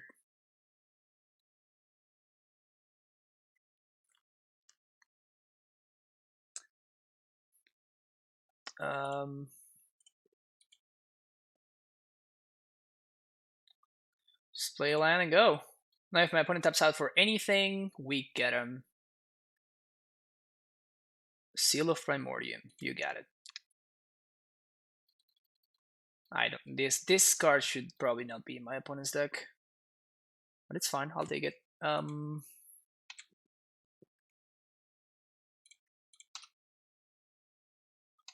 Again, no need to expose the explosives. And we're gonna play a turn 7 prime time, and if it resolves, it's probably gonna be good enough.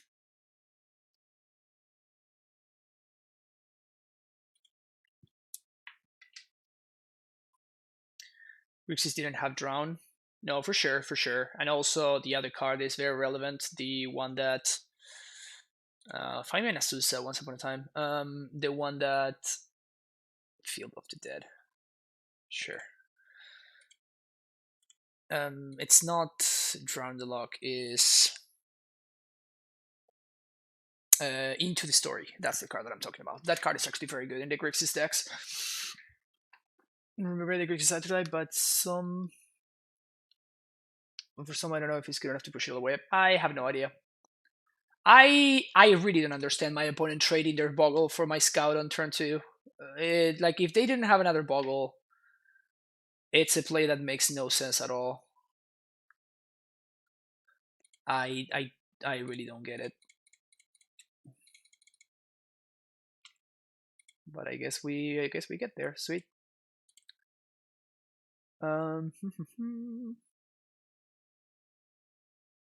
Tolaria Simic, I guess. Get some Sombos.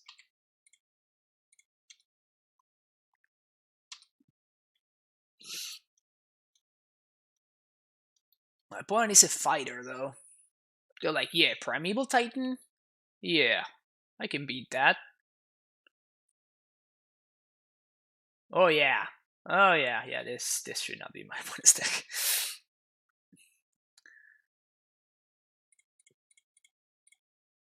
Speaking of cards that should not be in my opponent's deck, that's one.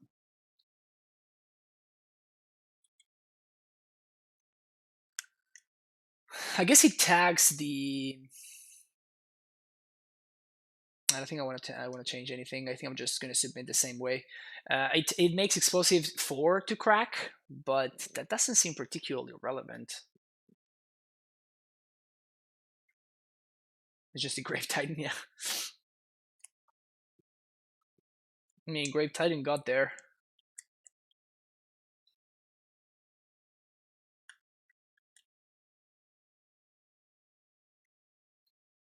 This guy's pretty hardcore. You don't want to mess around with this dude.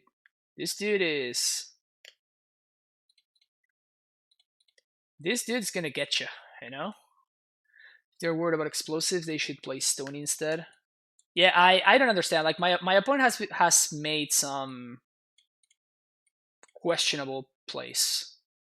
Like that attack with the Boggle made no sense at all to me.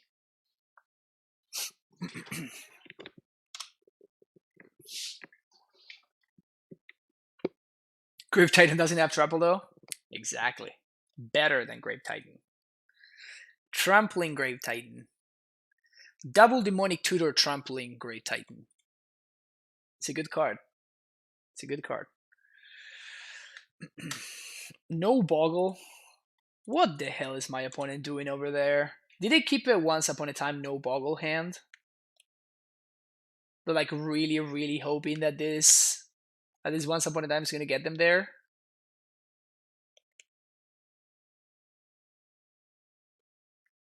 Maybe they have like a core spirit dancer or something. Like they better have something, because spirit dancer would be kind of annoying, honestly. Because I don't have this member. Yeah, there's a spirit dancer. Okay, it's certainly a little bit annoying. We're hoping to find the bounce here. We don't. That's kind of brutal.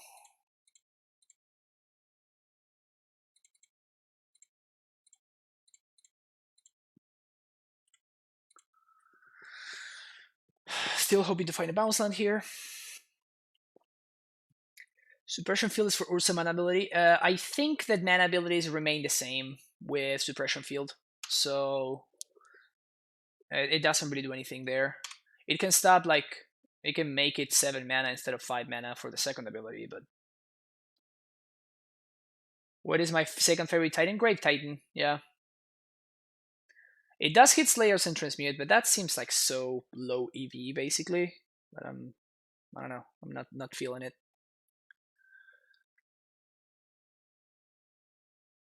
Hyena Umbra. Okay. Rancor. That's brutal. The Rancor there is pretty huge. If my opponent hadn't had the Rancor, then we would actually be looking pretty good. But if we find the bounce on here, all is forgotten. God damn it.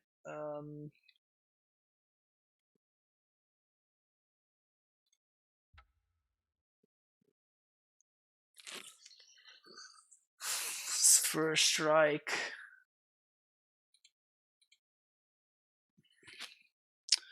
So if I do explosives on 2,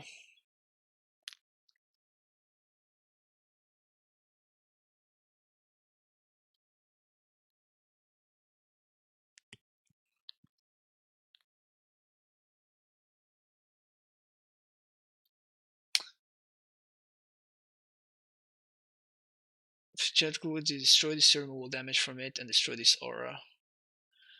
How does it work with multiple Umbras? Like, if I explode on 2, do I destroy? I think I destroy only one, right? And my opponent chooses like one replacement effect, so I would need to destroy it twice in order to get the effect. That doesn't seem good for me.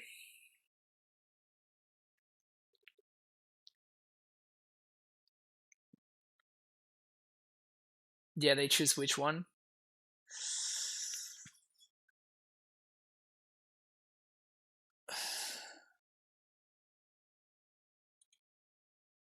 I get that there was no bounce line in the top 16 cards in my deck. That sucks a lot. Okay, so how can I win?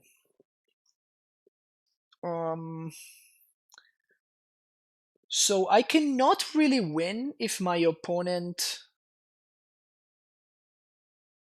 like, I cannot win without a scout, right? And I cannot win without an amulet. That's just, those are not options. So I think I'm going to explosives on 2 here. And this is effectively going to trade with one of these, and it's going to like make my opponent not be able to have like Daybreak Coronet and stuff. But I don't think I can win unless I top deck exactly a bounce land, and in order to maximize that, I'm going to need to have an amulet in play, so it's bad. And we limit ourselves today to any aura. Yes, any 1 mana aura. I guess not any, because we can still chump, right? We can still chump. But playing the explosives on 1 basically makes the Spirit Dancer into just a 0/2, but they still get to Rancor.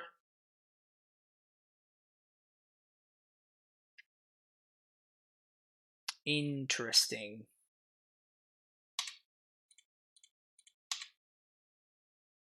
Okay.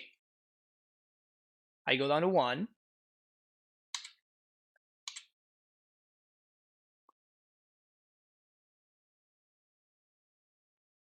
That's a scout. Okay. And now what? That's another Umbra. That kind of makes no sense to me at all.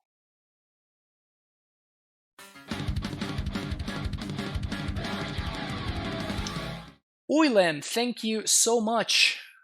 Thank you so much for that tier 1 subscription. Welcome to the Primetime Stronghold. Thank you so much. Yeah, they had the win, and they also had a Damping Sphere. Look at how smart I look now. You guys see how tightly we play there, and how it actually worked out for us. Now they choose the replacement effect. I played to my outs. I played to my outs. Am I gonna find a primeval a bounce land or a castle Garen break off the top? That is the question. If I find either, do I win? That's not it. That's not it, but I can cycle it away by copying my opponent's canopy to give myself 1 more shot.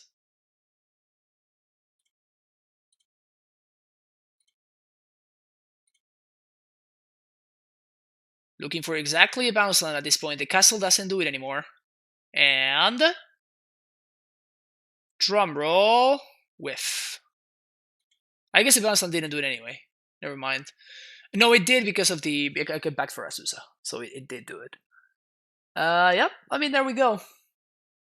I played to my outs, but I whiffed a little bit too much. Man, feels really bad to lose to Bogles.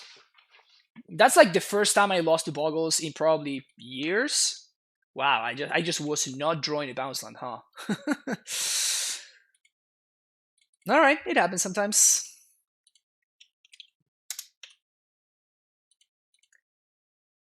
And my opponent played. They made some very questionable plays over there, and they still did not get punished. Playing to yours is all you can do. Exactly. That's what I did, and I mean, I would have turned a losing game into winning one. So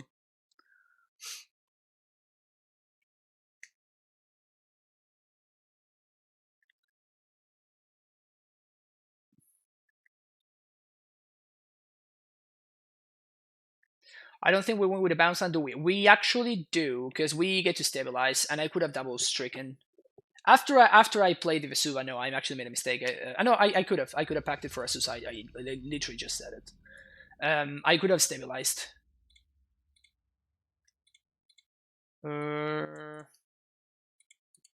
This one's a risky proposition. We're looking for exactly Azusa or Scout. I think we can mulligan this. Better. And I think I'm gonna ship the Sun home.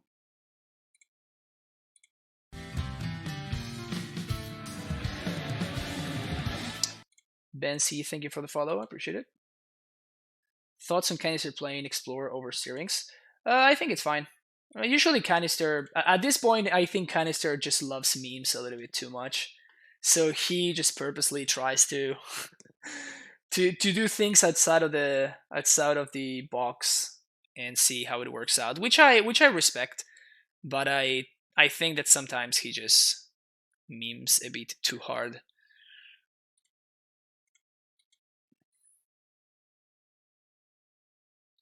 So it seems like we're probably playing against a Shadow deck over there. This hand is not good against Shadow.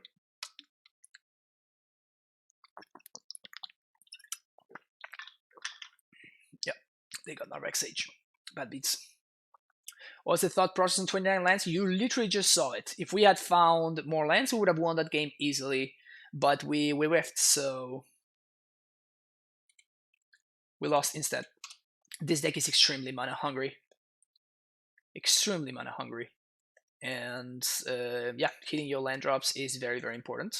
If you don't hit your land drops, that sucks.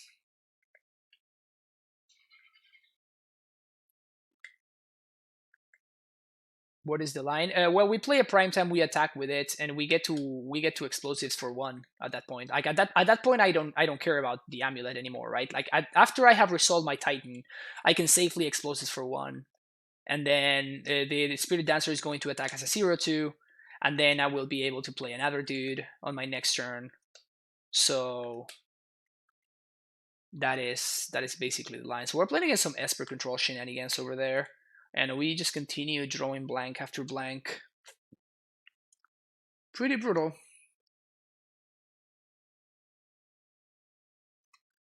Pretty brutal. This league we're not drawing particularly well, to be fair. Okay, let's draw a Titan off the top, please. If we find Primeval Titan off the top, we're gonna be in a good position.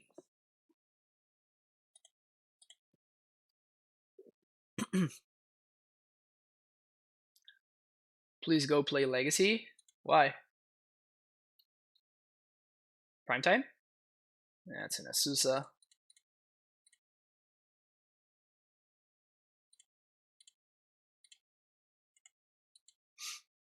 Yeah, so at this point, I don't think we can win anymore. My opponent has Jace the Mask Sculptor going.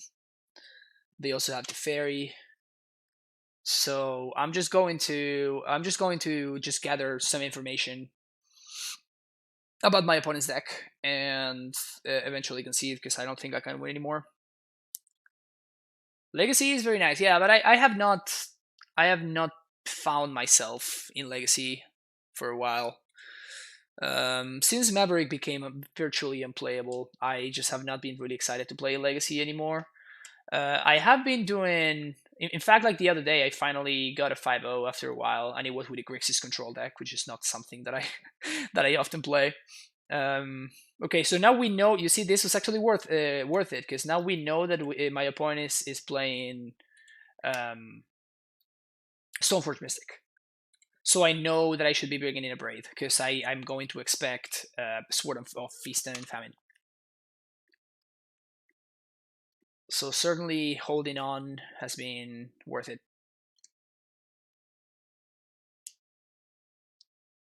I do. I love playing Maverick, but the deck is actually unplayable right now because of Renin 6 and Plague Engineer. So since that happened, I have been kind of lost in Legacy basically. So yeah, it's been just hard, and I have not found a deck that I'm happy and excited to play basically. We're gonna side out the Sun Home and probably the castle.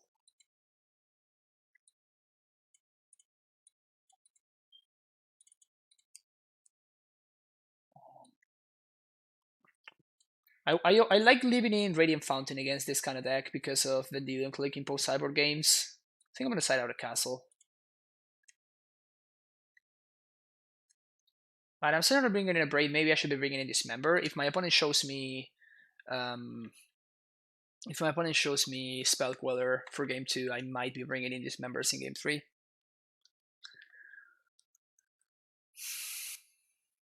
I've been thinking about this deck. It's my next forever deck, but it's for sure intimidating, and I haven't pulled the trigger. Oh, Bajan, I mean, that's what I try to do here on stream. I try to, make it a little bit more accessible for people. Because the deck is it's very rewarding. It's a lot of fun. It's in constant flux, which keeps it consistently interesting. It's very much worth it. So if you haven't checked out my Demystifying Amulet Titan video, if you go on YouTube and you type Demystifying Amulet, or you can go to my YouTube channel, which I'm linking right now. You can find it in there. You try to play Ren in Maverick. I have not tried playing Ren because I don't own any Rens, and they are like stupid expensive in Moto. I'm not willing to pay 130 ticks for a Ren 6. Yeah, we're gonna ship this one. And we're gonna ship this one too. Thank you for the follow, Bajan. Appreciate it. Okay, we're keeping this one. We're gonna keep bottom this, and we're gonna bottom Ruric Thar. This is not a good hand, by the way, but it became much better right now. That is something.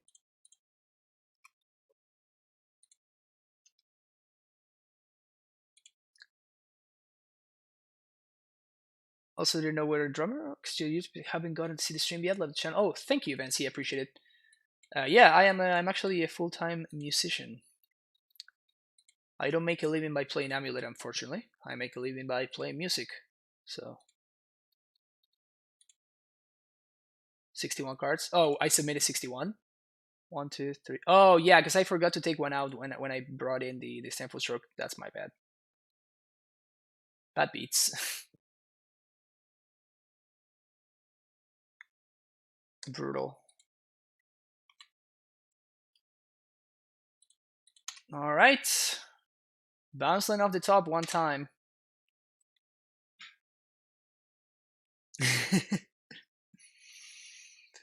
No, I'm not. I just misclicked. Honestly, if I submitted 61, it's because I misclicked. It's not because I willingly wanted to. All right, give me a land, please. Land. Never lucky.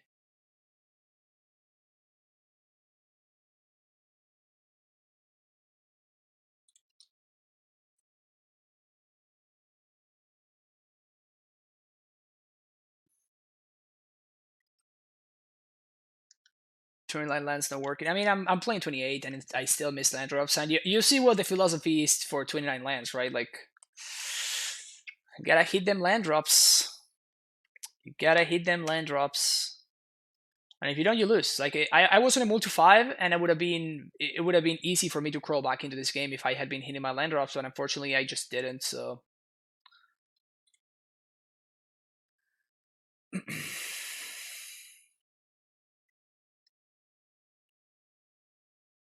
61 lands to guarantee land drops. Yeah, that makes sense.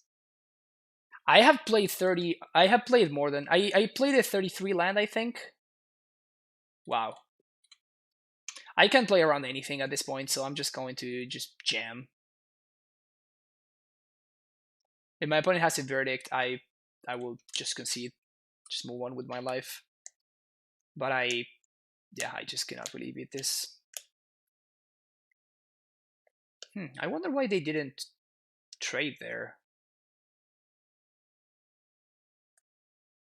What is their plan for this Snapcaster Mage?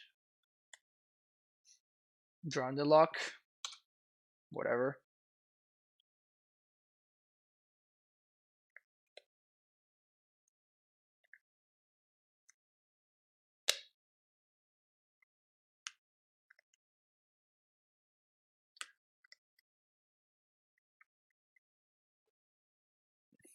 Amelia has something to fix that it becomes oops all lands. That's funny. Tassiger, wow, it's been a minute since I've seen this one.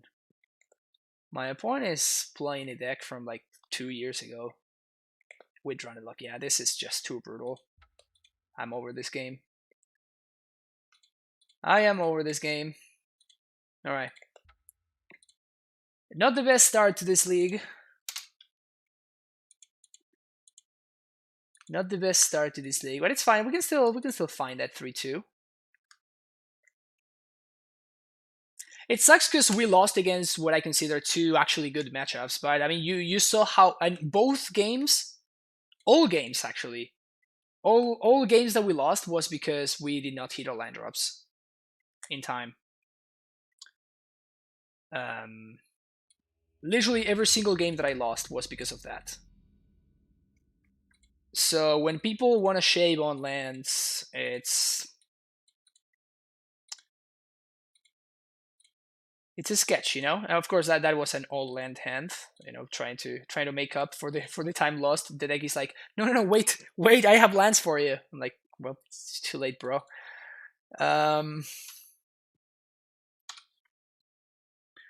We once upon a time into an Azusa there, which is nice. And next turn we can cavern into, I mean, human. Boom, boom, boom.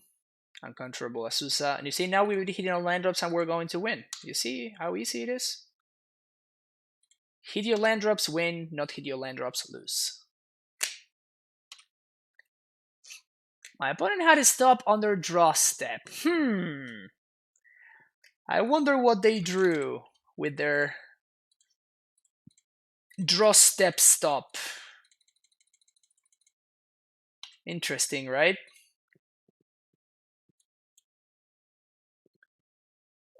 Field of the Dead. Semi-Crow's Chamber.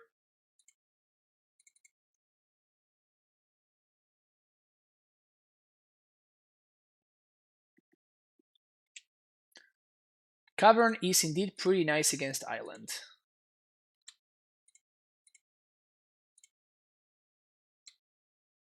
Yep. Just gonna pass the turn.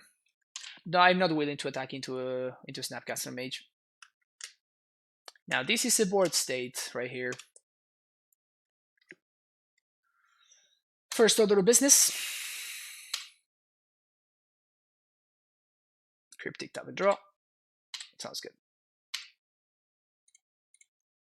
Steerings.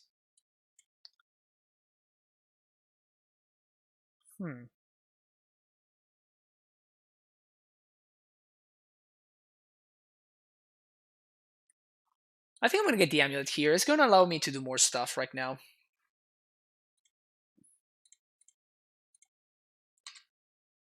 One, two, three, four, five, six.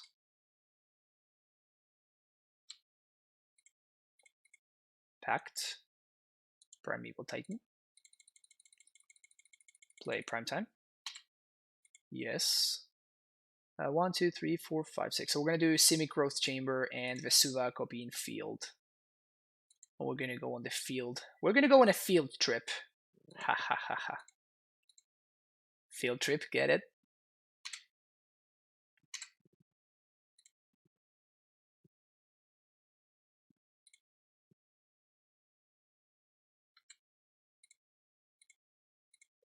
Transmute for Pact of Negation. We're gonna make sure that we have a second blue source here. So 1, 2, 3, 4, 5, 6, 7, 8, 9. We have exactly to pay for all the pacts. Seems good. And my opponent cannot like Wrath and also they cannot Wrath and also do bad things to me. And also Field of Ruin me out of my Pact of Negation, so we should be good here. Alright. Alright, so we're playing against some kind of control deck. We're gonna bring all the anti-control cards. And I saw Cryptic, so I'm assuming that my opponent is not playing Stoneblade, but they are actually playing something like an actual control deck. So I'm going to shade a little bit here. We're going to take out the Sun Home and the Castle. 1 explosives is fine. And I guess I'd cut the 1 upgrade. I want answers to Vendilion Click, I guess. So we're gonna do this. Because I'm expecting Vendilion Click anyway. Mulligan this. Keep this. And where are we gonna send to the bottom? Opponent kept 7. I think I'm gonna send this Tron hold to the bottom.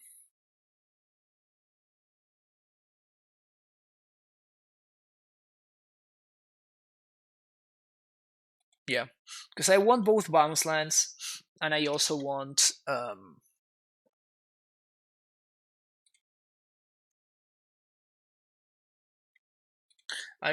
both bounce lands because this is going to find me the cavern.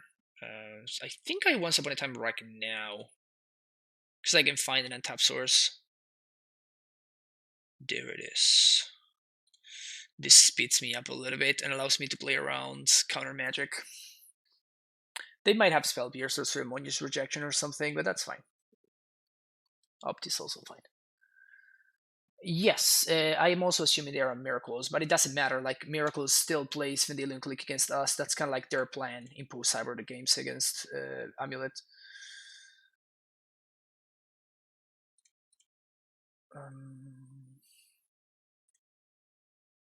They might have the Tension Sphere, which would really suck.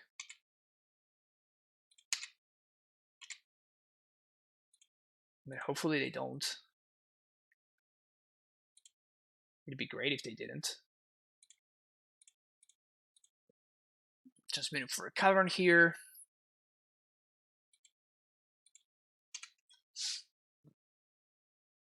Even if they Detention Sphere both of my amulets, I think we're still gonna find a fine spot. We have a cavern. Like, they would need to answer my lands. If they're not answering my lands, then I'm feeling fine.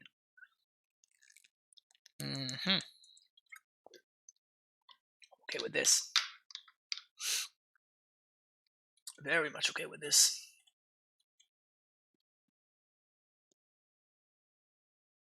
Well, that's awesome. Sweet. So I guess we win.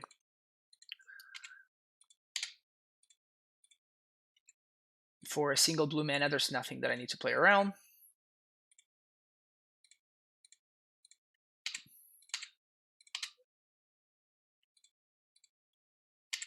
And I'm gonna go for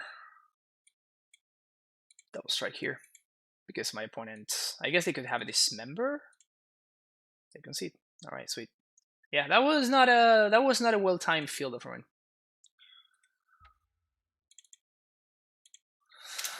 Not a well-timed Field of Ruin. This league is moving quickly. We're either just not drawing anything and getting our ass kicked, or we're drawing good stuff and we're killing my opponent very quickly. No middle ground.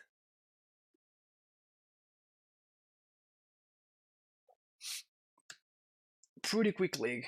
Still somehow we're in... Wow. 2.5 hours in? Okay, it's not that bad.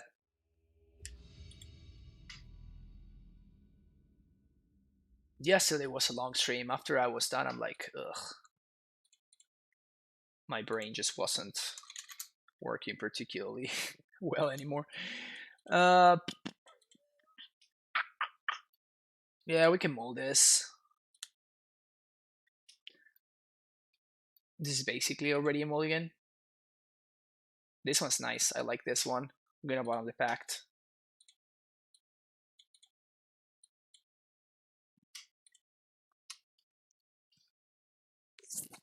Nice. So we're gonna lead on steerings. Hopefully we find an amulet or something. Wait, what is this? We're playing against control again. And there's the amulet that we're looking for. I could also get a Field of the Dead. I think I like amulet better. Will we ever play against Urza? That is the question. Seems like no is the answer. That's a nice draw, because now I get to, like, my bunnies to have exactly mana leak. And I get to play around the Logic Knot. That's a really bad whiff over there. Really bad whiff. So yeah, we can't really do anything here. Nice. Play castle and pass. Let's see what my opponent does. Oh, I'm into this. That was a really good exchange for us. Are you gonna tap out OP? No tapping out. Nice. Alright, so we're just gonna go for Covenant on Human. Play as Urza. We're gonna play Stronghold and Simic Growth, bouncing the Cavern.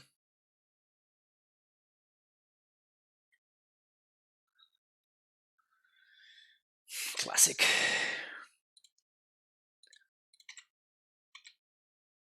One, two, three, four, five, six. Okay. If you're a blue-white player, don't pass your opponent's Urza after they have gotten max value from it. Pro tip.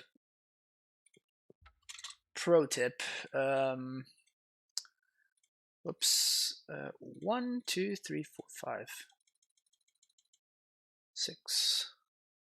1, 2, 3, 4, 5, 6. It's nice that we actually get to haste and field here, which is pretty awesome. So it forces my opponent to do something about the Titan.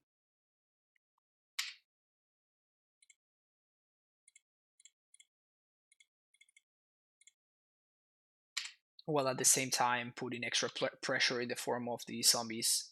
And I think I'm gonna rescue the Stronghold here. My opponent probably has like Snap Path or something. That's fine. Oh, Cryptic Tap and Draw. Oh, that's huge for us. This is looking pretty bad for my opponent here. 1, 2, 3, 4, 5, 6, 7. Yeah, I don't think my opponent can win anymore. Yeah, you get a Supreme Verdict. Sounds good, bro. 3, 4.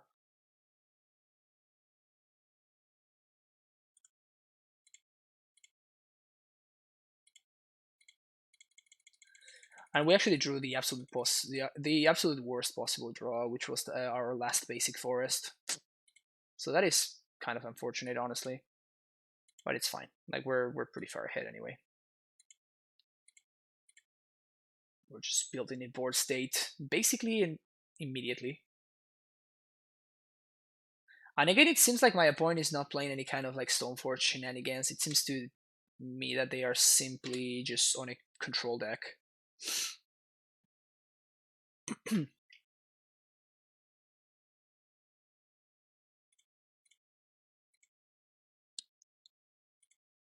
gonna transmute right now. I guess I could go for Pact of Negation here. They would need to have Path plus Force of Negation, and if they do, then they just die to my zombies. So I think I like doing this, actually.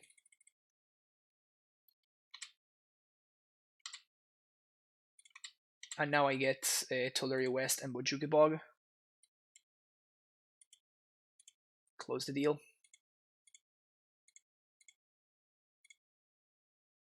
Make a bunch of zombies. Now Snapcaster is not a good draw for them anymore.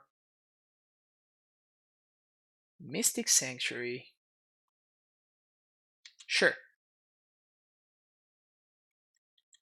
So they're gonna get to Verdict me again, but I'm gonna get to Titan them again next turn with Pact of Negation backup. That was definitely a good play for them, but it's not gonna be enough, I don't think. They will need something very, very special. Sure, you get an R set.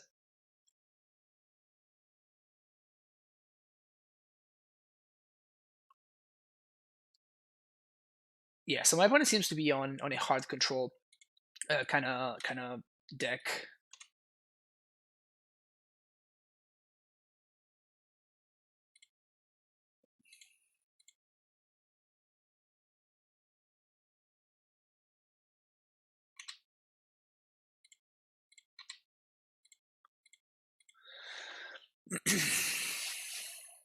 So I know that even if they have a Pact of Negation plus blue card, they are dead anyway. So I have the Force of Negation plus blue card. I just back the force. Yep.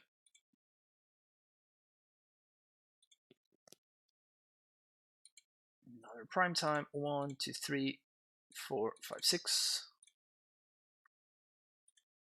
Yes. Teleria West. Semi-Gross Chamber.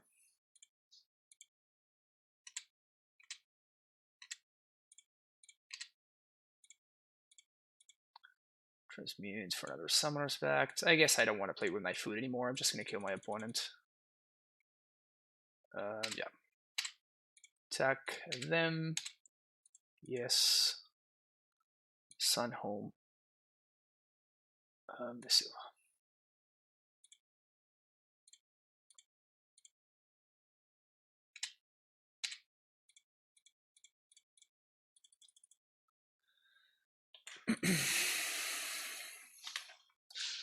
This deck is tough against aggro. What do you mean, Crunchy? What do you mean? So we just saw that my opponent is on a more hard control kind of deck over there, instead of. I still think I'm gonna hedge with a single Abrade.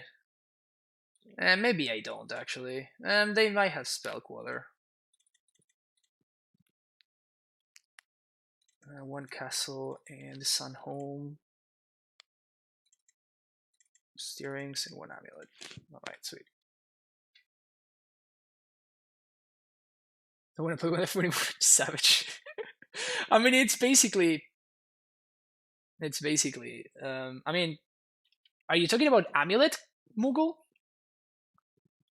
Because if you're talking about amulet, then I don't know. We're playing different decks. Because I've been beating aggro decks consistently with amulet.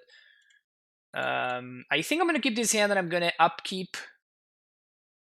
I'm gonna upkeep Once Upon a Time before my opponent can force me. Poggers. All right, sweet. Wasn't that sexy? I enjoyed that a lot.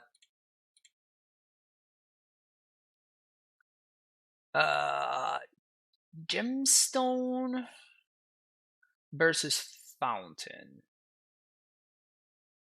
I think I'm gonna gem. Oh, this one's rough. I think I'm gonna Fountain.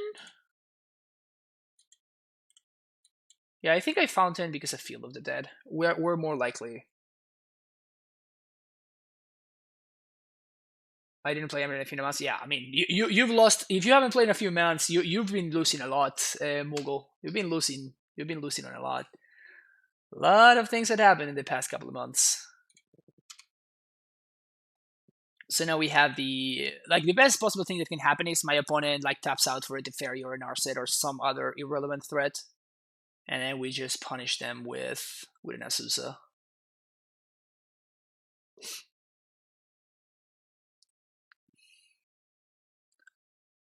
This is like simulator class learning, the best way to pilot Titans to win. Yeah. I think I'm gonna jam into my opponent's counter magic here, because I don't want to be discarding, and I have a bunch of bounce lands in hand. So yeah, sure, the leak is fine. We have another Azusa. Hieroglyphic Illumination. Wow.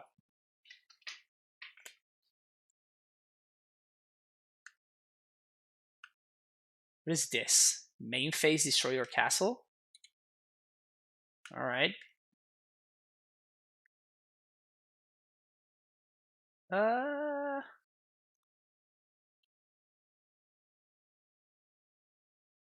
I'm not willing to jam into another. I'm not willing to jam into another piece of counter magic. My opponent would probably field my growth chamber. They've been like super aggro about just main phase fielding me. Sure, that's a Jace. Okay. How you doing, Narrador? It's been a minute. Welcome back. Once upon a time. That's a Telerio West, right? So let's think for a second. So I'm going to play Azusa, have blue floating, play land, second land, third land, and I'm going to transmute. Yeah, okay, that sounds good. So we can set up the Uncounterable Titan. Sweet. So I'm going to do like this. Blue floating, land, play, bounce, replay, transmute for Cavernous. We should be looking pretty good here. Should be looking pretty good here. My opponent can answer my Azusa, it doesn't matter. They can answer, they can like field one of my lands, it also doesn't matter. Monastery Manager, okay, that one actually kind of matters. Exactly that one maybe matters a little bit. Alright, good to know. Good to know about that one. Well, the good thing is I don't need to expose the cavern, so that's nice.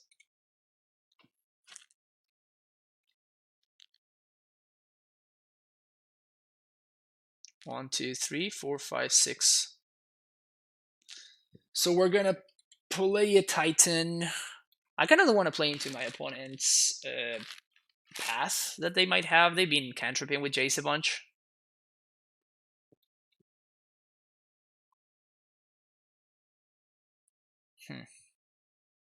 I guess this messes me up a little bit because now they could have another mana leak. So 1, 2, 3, 4, 5, 6, 7, 8. Okay, so I'm just gonna jam the cavern. 2, 3, 4, 5, 6.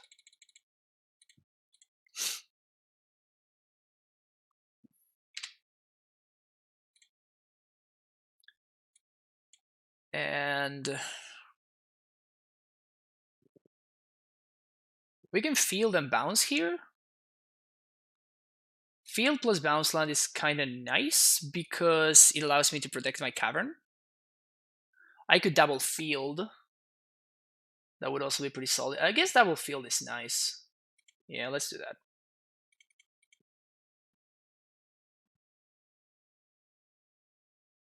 You want to play the tokens game? I can play the tokens game.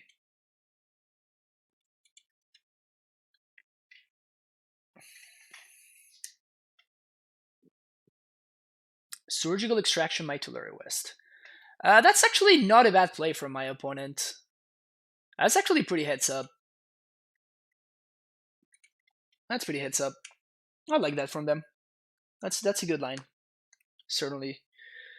That stops the engine. So now if they do answer my Titan, we're actually. Wait, what? Wait, this one I don't like.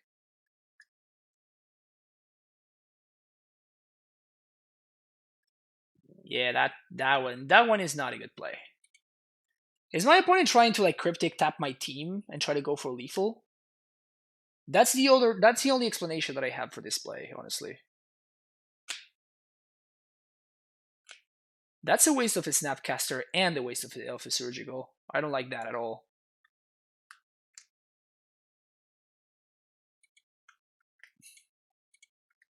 I like the Surgical on the Tillery West. Did not like the Surgical on the steering set at all whatsoever.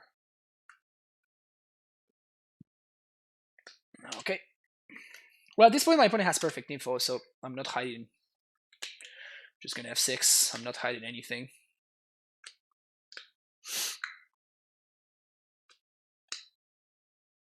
Maybe that means that my opponent has another surgical in hand. Second mentor.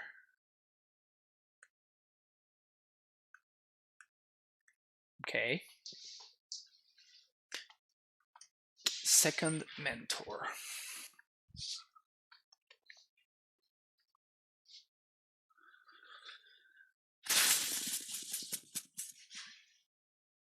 Okay, so step number 1. Move to combat.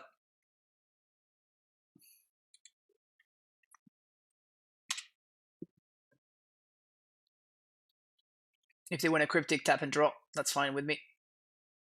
Yep, there we go. Oh, cryptic, tap, bounce, snappy. Okay. It's a lot of tokens.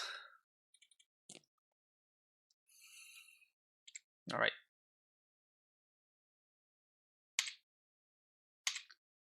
Now.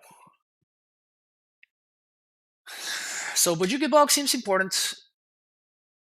I can explosives on 3. They cannot force me. Besuva the field. I mean, I'm like the way that I lose this game is my opponent just like cryptic taps me, right? So I'm trying to play around that.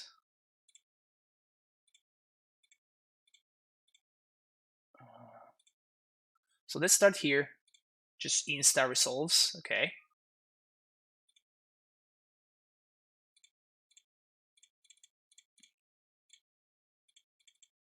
Another Titan.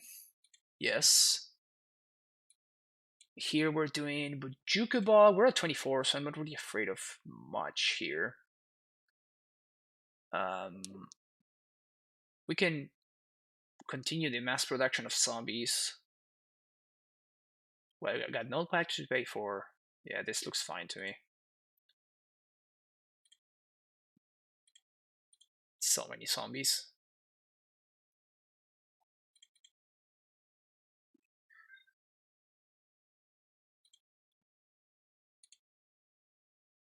My opponent has a Snapcaster in hand. And we have a nice little board state here.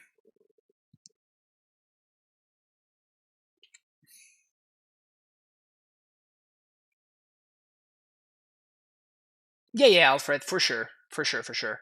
I think that Bog is a must. The only thing is like what the other card is. And I was considering Total West is not a consideration because all the T Wests have been exiled. So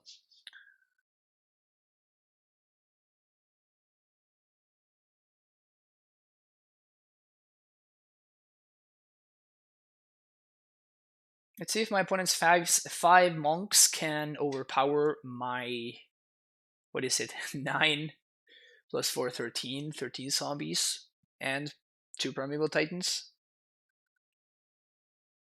Yeah, Cryptic Tap is their only out. Alright, so they're tapping mana. They play an Arset. That's fine. That resolves. We can't find Pact of Negation, which is kind of annoying.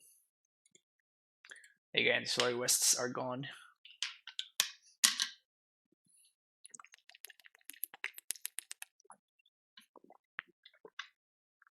They can do 15 tops this turn.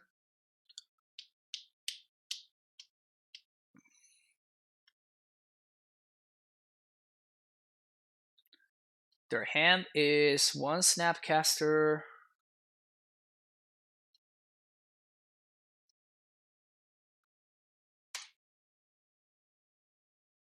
1 Opt, 1 Unknown.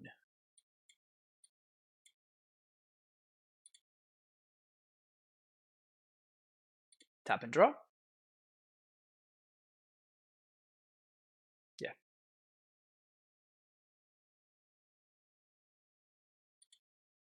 Okay.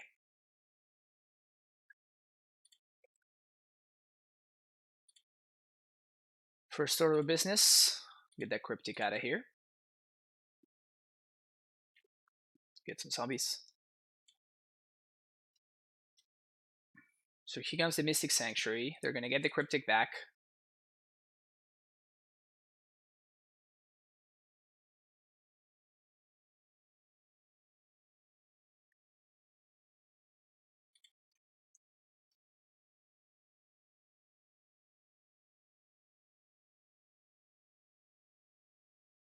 Should I pact for anything? Is what I'm trying to figure out.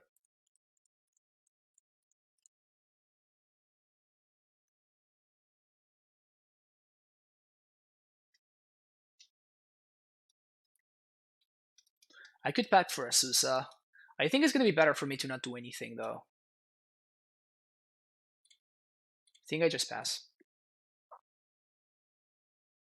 We could Rudik, but if we overextend into this board state, then we actually cannot rebuild if my opponent happens to find the Supreme Verdict. And if they do, then the Jace just takes over. So I think that holding the one threat in hand is actually very important.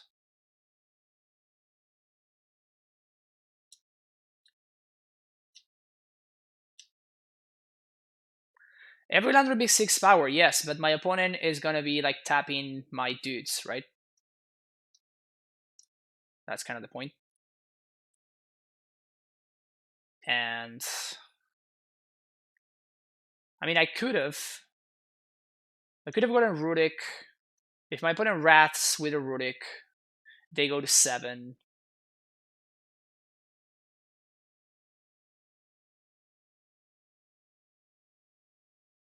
And then I'm out of threats, but I can only get 3 zombies into play each turn. But my opponent can field my fields.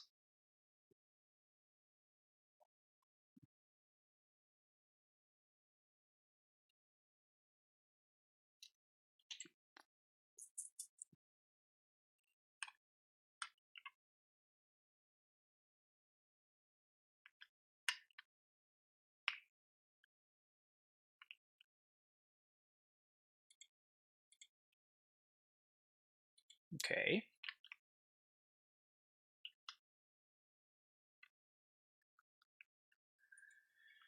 So they have Cryptics and Upcaster in hand. Okay, so I guess they have lethal. That's what this suggests. So otherwise they wouldn't do it.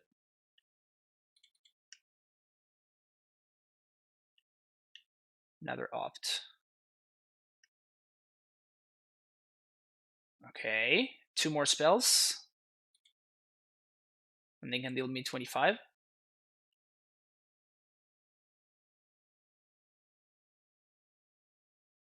Opponent's going for the kill.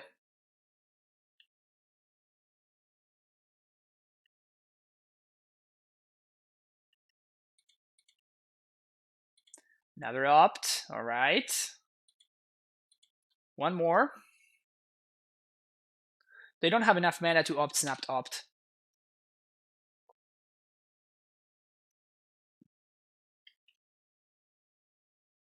Yeah, they gave up. Oh, wait a second. Oh, they already had 25. Oh, my bad. I thought that they needed 6 power. My bad. Yeah, that was a mistake. Mentor.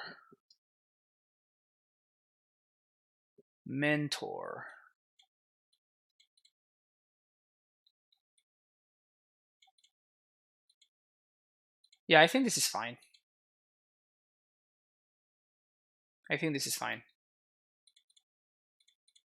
I like this hand. It is slow, but it's pretty resilient. And we have interaction. We have a little bit of everything. Monastery Mentor, so white decks can play Storm. That's basically what Mentor is, right? Mentor is basically Goblin Electromancer.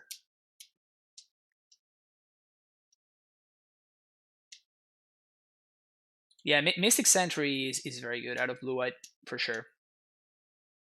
Maybe my opponent is just not playing Teferi. I so no Teferis.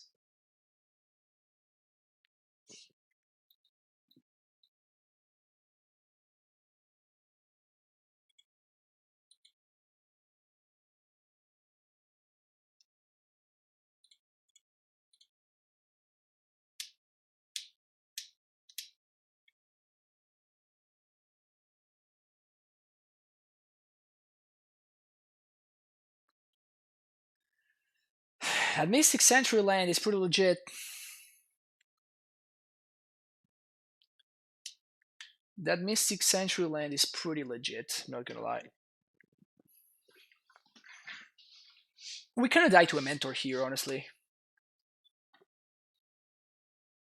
That's an Azusa.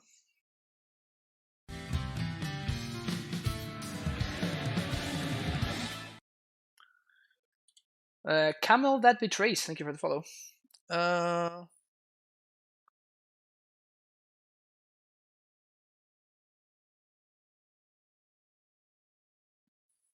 Hmm. I think I'm going to Simic here, bouncing the T-West. I don't want to transmute it yet. We will get there eventually.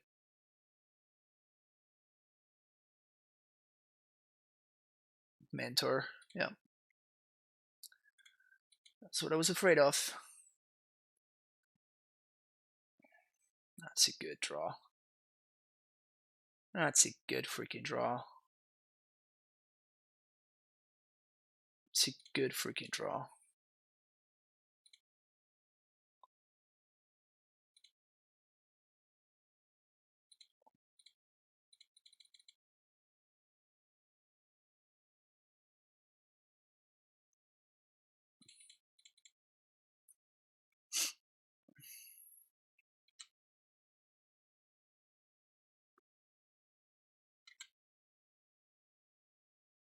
Nice. The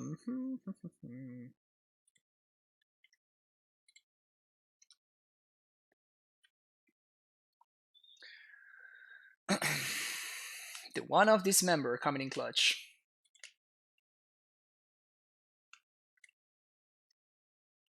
Mystic Sanctuary.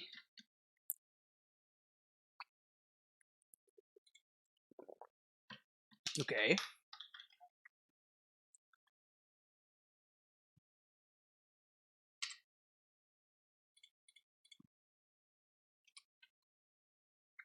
Got the Spell Pierce? Nope.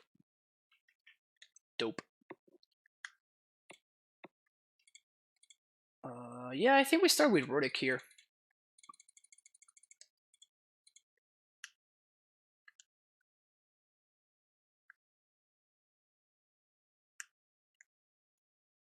There's the path. Maybe because my opponent has shown me multiple times that they are like super aggressive, just main phase pathing my Asusas, that I should have played the Asusa first.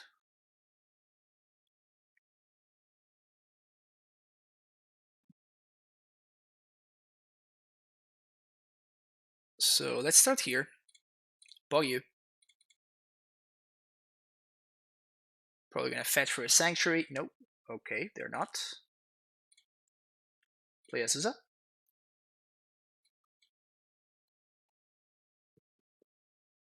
Nothing happens. Okay. Transmit.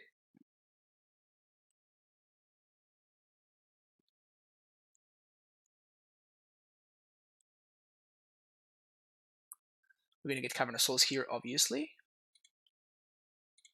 And yeah, I think I'm just gonna play it out in Giant.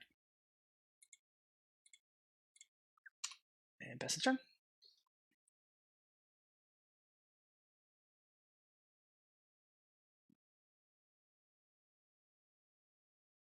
Illumination.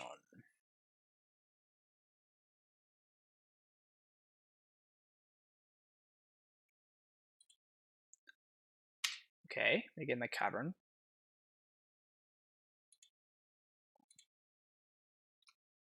One, two, three. 1, 2, 3, 4, 5, 6. Start with Pact.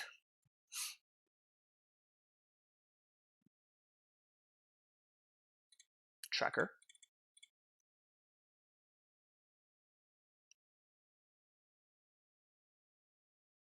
3, 4, 5, 6, 7, 8, 9. Yeah.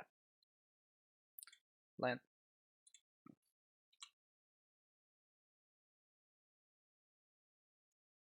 Path my tracker. Sweet.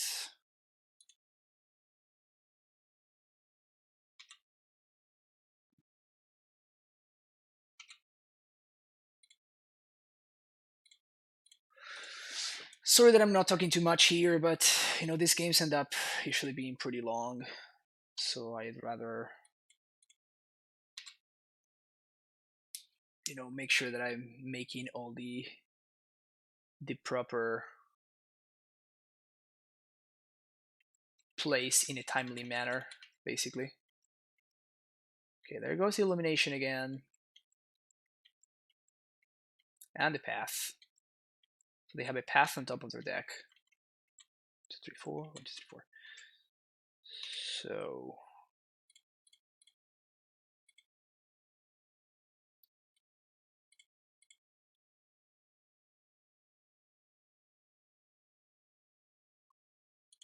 excavate. Oh, that's brutal.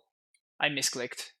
I wanted to get excavator, so I could have played excavator, played cavern, and Tolaria West in the same. That's so brutal. That probably loses me the game immediately. Wow, that's such a bad misclick. Wow, I'm gonna lose this game because of the stupid misclick. Ugh. Ugh, that's gross.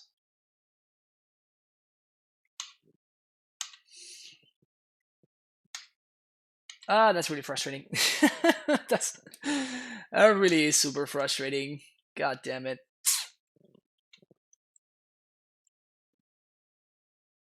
So now they have a path in hand.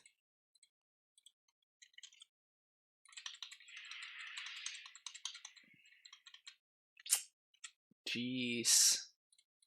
That's brutal. Ugh.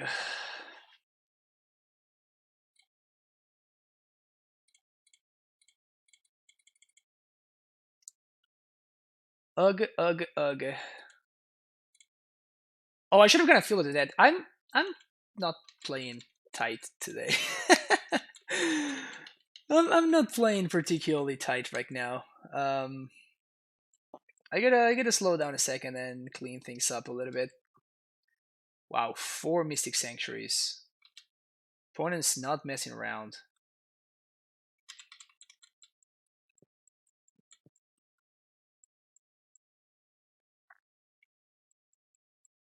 Mm-hmm.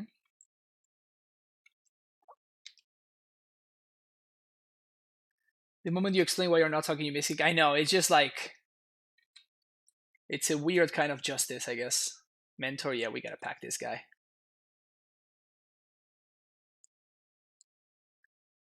Because that guy kills us. And we are out of dismembers now.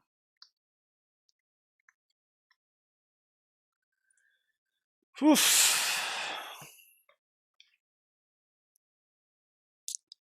Cryptic. Counter. And bounce the Sanctuary. Okay.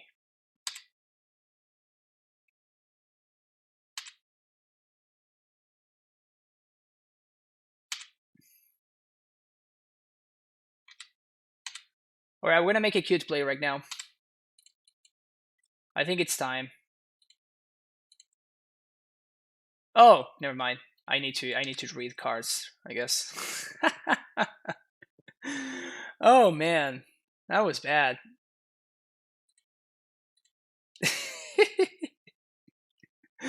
God damn it. I tried to get cute and like get back my summoners back. That's right, this needs other islands to do anything. Alright, we're learning, we're learning.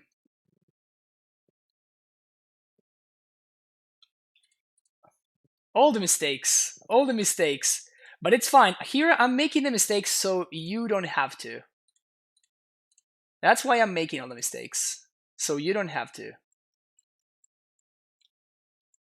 Alright. We're gonna die to this Monastery Mentor. No attacks makes no sense to me there.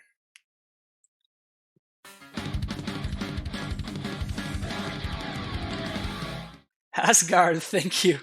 Thank you for the tier 1 sub. I really needed like the little breath of fresh air here after all the punts.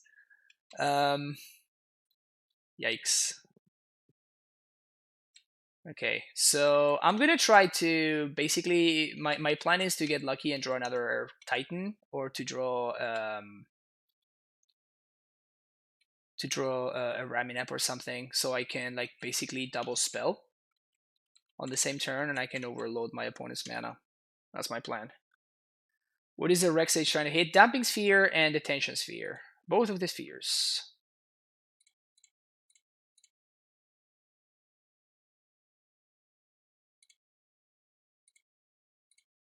Here I'm double blocking because I want my opponent to tap out on their own turn.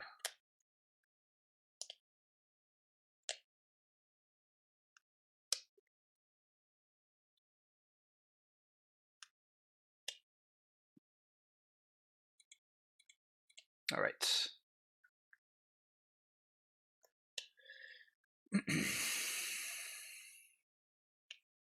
They don't have a Cryptic in hand yet. Bait spell. Opponent didn't bite. Bad beats. At this point, I don't think that things are getting better for us, so I'm just gonna jam. My opponent does have the other Cryptic. Disdainful Stroke. Okay, that's it. They get me there. I just died to the onboard monks. Yeah, that misclick of the Raminap was oof. It was downhill from there. I could just never the psychological recovery never happened. Oh, thank you, Ascar. I appreciate it. I'll be here for the second month. No tengo mucho más tiempo últimamente para seguir el stream, pero aquí seguiremos. Gracias, Ascar. Muchas gracias. Gracias por el apoyo. Yeah, the psychological the psychological attack was rough. Just came to sub. Nice.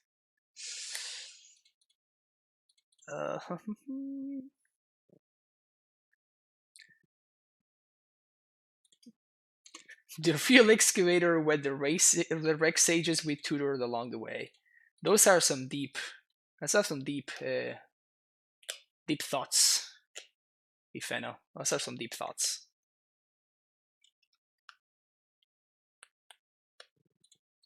Steerings.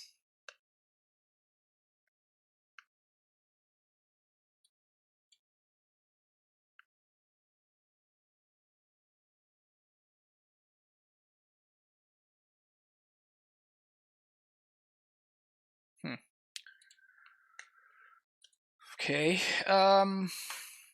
So if I play out the stronghold and my opponent card minuses on my stronghold, I kind of lose. But I think I'm gonna go for the high value play.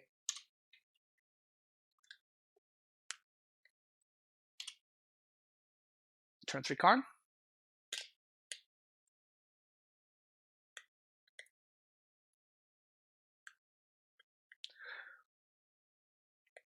We're not going to be able to kill my opponent from 20. What is with my Tron opponents keeping hands that don't have turn 3 Tron? Don't even understand anymore.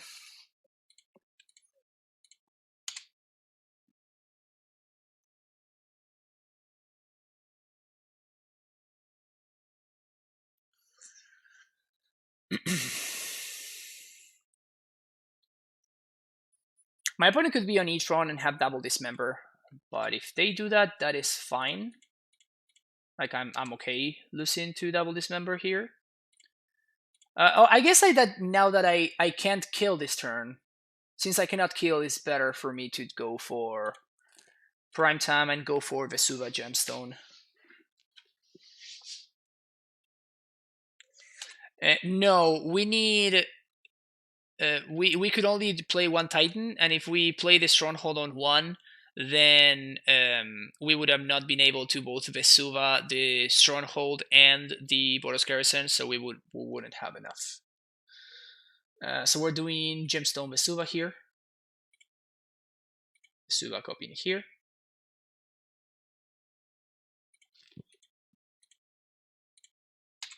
Float white.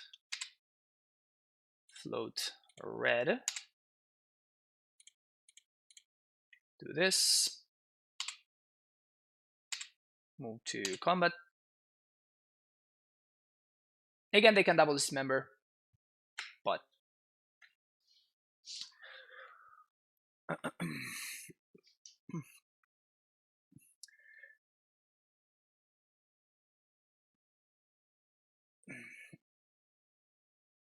No, we cannot really adapt to. We did be Storm today, but we can. We're kind of adapted a little bit to Storm, but we can't really adapt to Mill.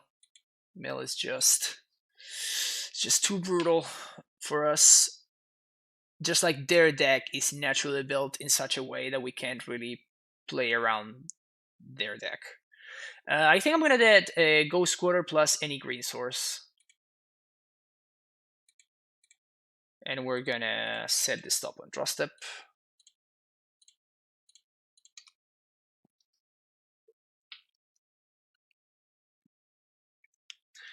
You can adapt to Ponza, like Blood Moon decks are easier to adapt to, but Mill, we just like the whole principle of the deck is that we are a toolbox deck, right? And Mill kind of like feeds off of that. It preys on that kind of that interaction. Like we lost against Mill today when my opponent had like triple archive trap, and we didn't even search. My opponent simply just Field of Ruin me, and they triple archive trap me. It's just like that's their nut draw, you know. That's what the deck does. So we are GQ in the tower here on the draw step. And even if they, I mean, they can't do anything. Like they can't Karn this turn.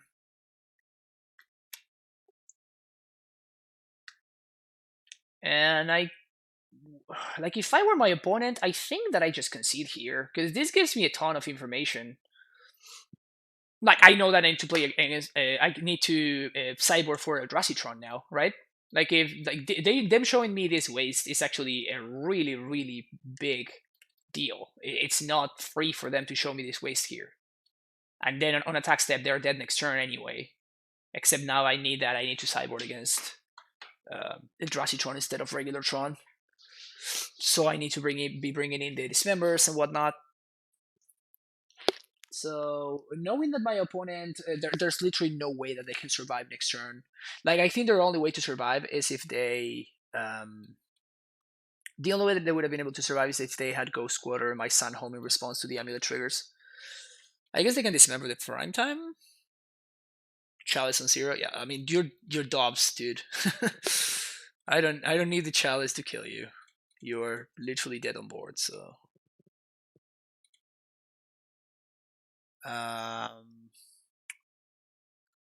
So how is this gonna work? We're gonna get Vesuva. We're gonna get Boros Garrison plus Sunhome. Boros gonna be 4 mana plus 1 from the Sunhome. Red white 1. And then we actually have enough mana right now to do everything. So that's cool. All right.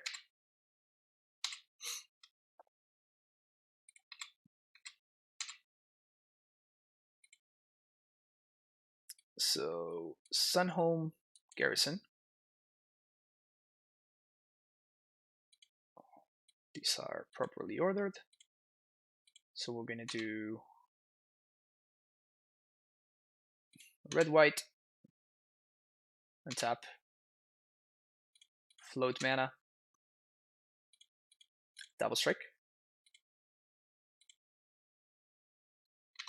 Then we bounce gems to mine, whatever. Put in blocks. I give these the super 0. They die. Again, they could dismember to try to survive one more turn.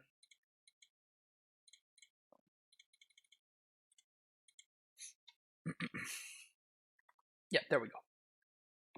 That's fine. They get to survive one more turn and die anyway.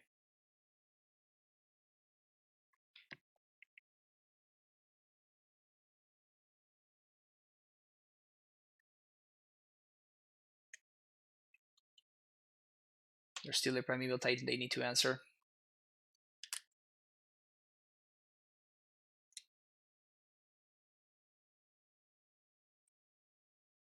They gave away a lot of information here.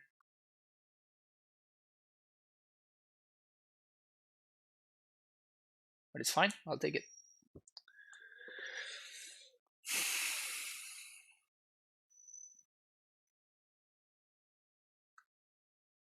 I wonder if the only thing that they have not given out is whether they're playing a great creator or not, and I'm going to assume that they are. So these members: Aberrate, Manglehorn, Excavator, Tracker, Bailots, Field. Out with Pacts. 1 explosives is enough. Bujuki Bog out. Cavern of Souls out. Steerings, we want to shave on 1 drops.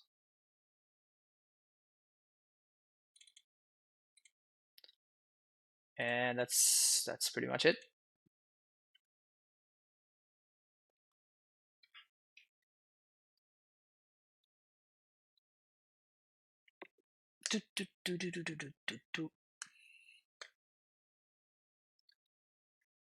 I could consider Force of Vigor because I am already playing Manglehorn.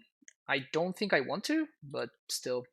Again, it's so weird that I played 4 leagues already and I faced Urza 0 times. That is so strange to me.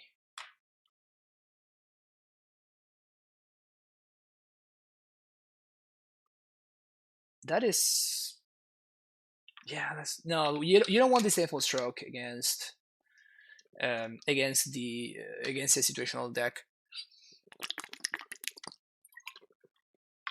They're mid range deck. Like usually the only way that the only context where you would want counter magic against mid range decks is if they are actually kind of comboing you out. So think of like Kiki Jiki decks, that kind of stuff. I actually like this hand. I'm gonna keep it. It stops current Eldrazi. No, my opponent plays Cavern of Souls, so I'm not excited to play that.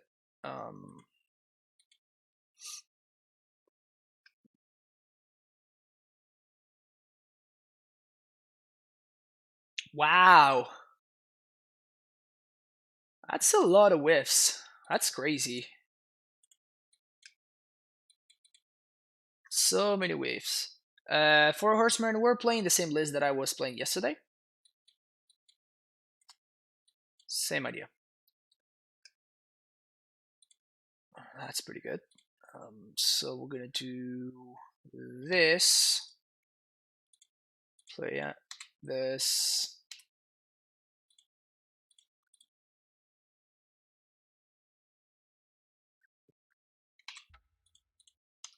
I think I'd rather play the Scout instead of holding up this member. If my opponent goes turn 3 Thought Knot, or I guess they answer the Scout in some way, that is worse. But I think it's like the upside is there, you know? If my opponent doesn't answer the Scout, we need to start pulling ahead. Tech Edge. That's insane. I have not seen Tech Edge in so long. That's crazy.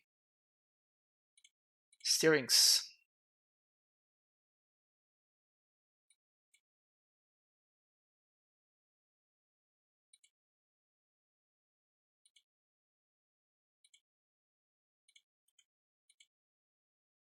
So now, thanks to Castle, we have Titan Mana next turn, which is kind of poggers.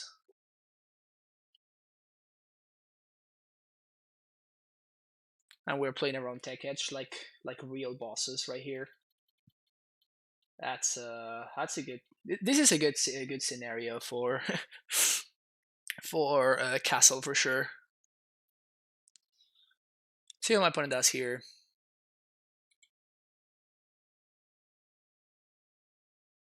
We're also holding up Dismember, which is exciting. Vesuva to Tectonic. No, as I was explaining, we actually have Titan Mana right now, thanks to the Castle and the Amulet. So, I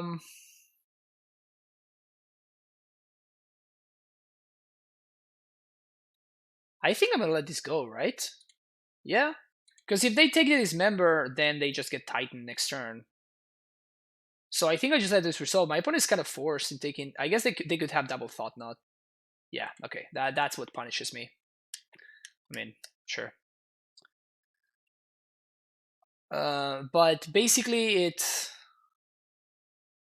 yeah, okay, that's kind of brutal. Take edge there, and they search for the Urza's Mine.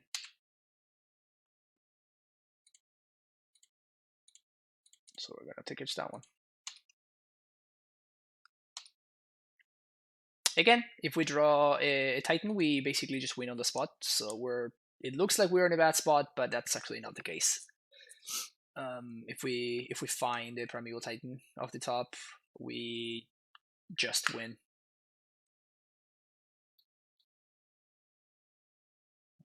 That's not great. Ugh.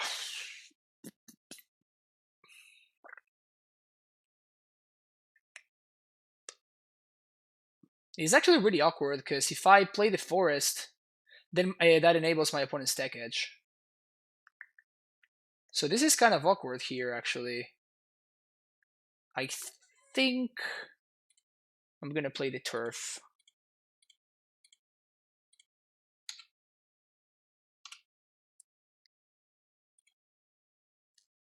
Because I want to develop my mana a little bit.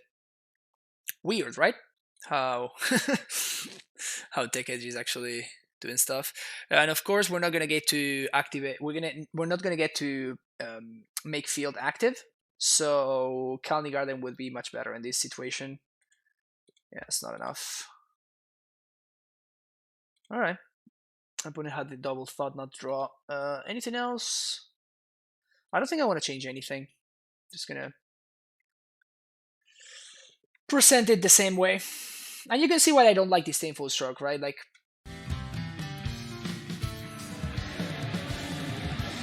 Chat Q, thank you for the follow. You can see why I don't like Disdainful Stroke. It's like it would have been fine if I had seen it on exactly like the turn that the first Thought Knot came into play. But after that, it's just a dead draw step, right? Because it doesn't affect the board. And once your opponent gets ahead on board, you're screwed.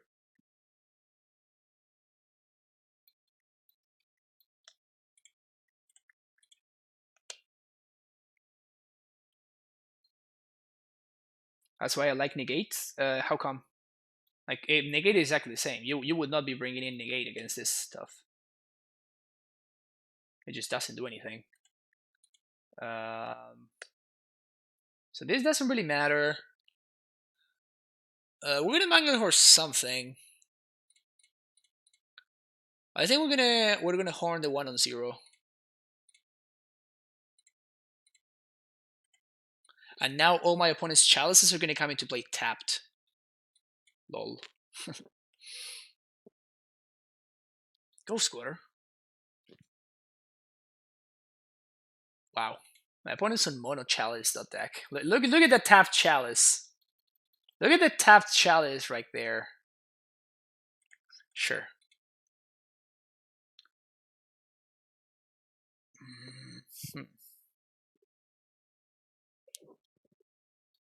Nothing I'm really afraid of.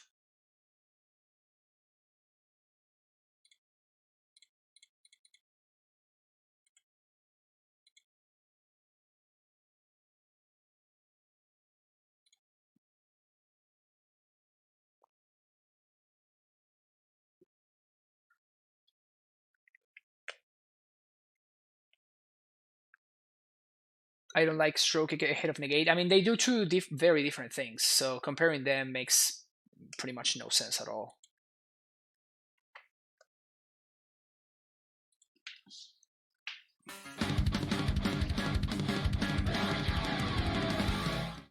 Sasquatch Daddy Senpai with a Twitch Prime sub. Welcome to the Primetime Stronghold, Sasquatch.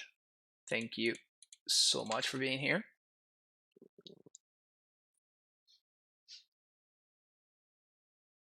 One, two, three, four. Liquid metal coating. Classic. Bounce land. One time.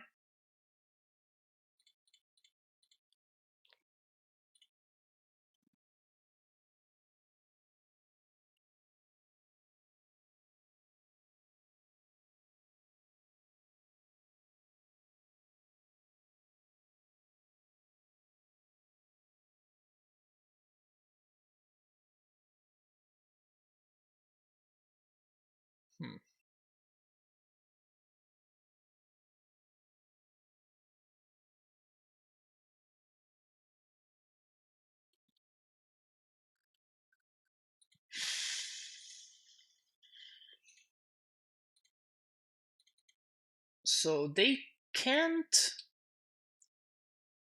do the thing next turn.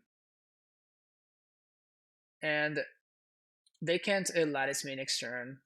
And actually, oddly enough, the Manglehorn does stop the Liquid Metal Coating for 1 turn. So my opponent can't really coating me this turn either. So 1, 2, 3, 4, 5. If my opponent taps out for something or they don't answer, a Load Runner, thank you so much for this the follow. I'm gonna be able to cast a Titan next turn by Ghost Squattering my own land, going to get a basic, then replaying the land from my graveyard. Oh, Scavenger Grounds. Never mind. Okay, that's fine.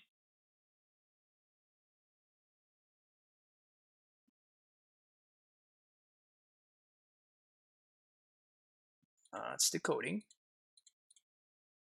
And I get to kill the card this turn, unless my opponent has a dismember.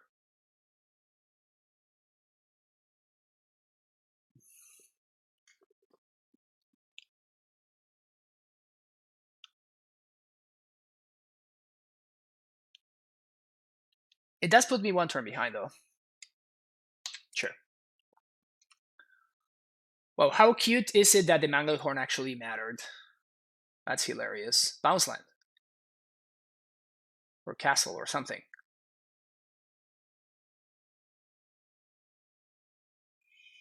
Sure. That sucks. Bounce land. Let me punish them. Let me punish them, please. Ugh.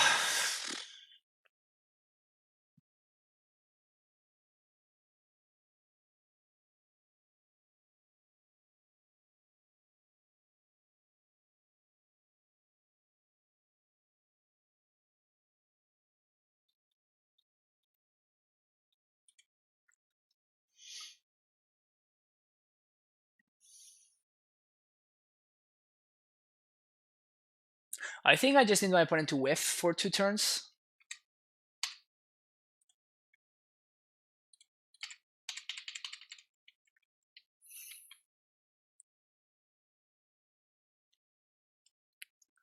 Sunlight is like try Elder, not Scout is at yeah, no, that's a typo.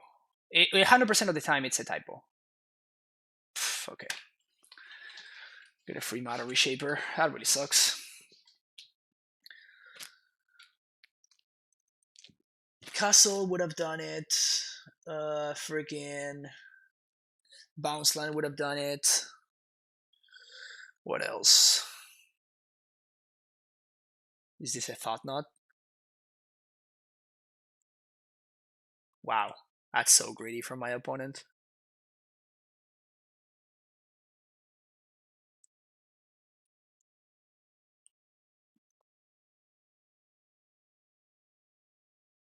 I mean, that's still fine. Like if I draw an untap land, Oh no, they can coding me. Never mind. Okay, so we're dead now.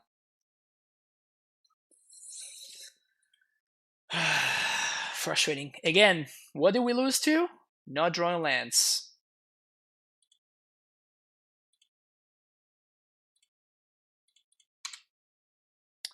Always losing to the same thing. Not drawing lands. That's the main. That's the story of today. That's the story of today. We're running 28 right now. I mean, I'm running 29 in the list, but this is post sideboard, so I brought in the Field of the Dead and I brought out a Cavern and Bojuka Bog. But that has been the story today. Like literally every single match that we lost, except for the one that we lost against Blue White, every single match that we lost was because we just didn't draw lands against Bogles, against Esper Control, now against this deck. So when people want to shy on lands, it's I don't know. I mean, we still have very narrow outs. Like we can still get there here. Untap Source. That's not it.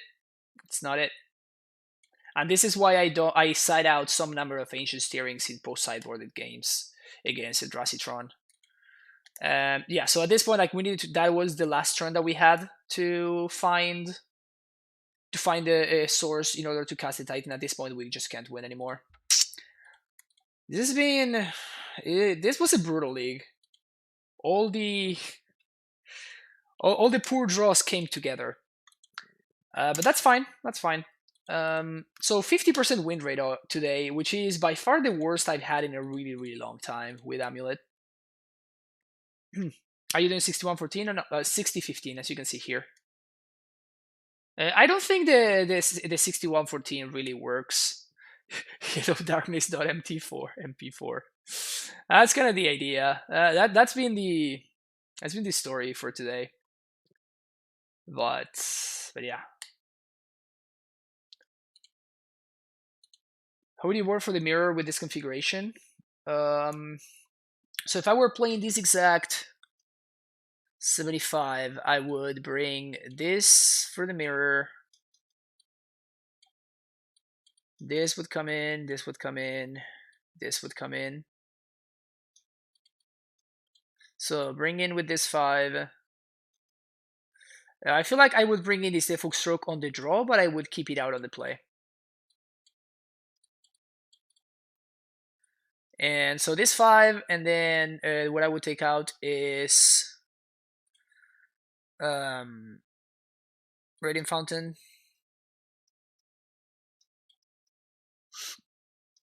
Let me put this over here. So I would take out Radiant Fountain. I would take out probably the basic forest. Yeah, all the lands are better than basic forest in the mirror. The only reason I ask is I just played 2 games in a row versus the mirror. Oh, really? That's crazy. So I would side out these 2. Then would bring in maybe I just do 1 dismember instead of the 2. Yeah, maybe just the 1 dismember instead of 2. So this. I'm gonna take out these 2, shave 1 steerings, and I think the other card I would shave is potentially Once Upon a Time. That's a weird one.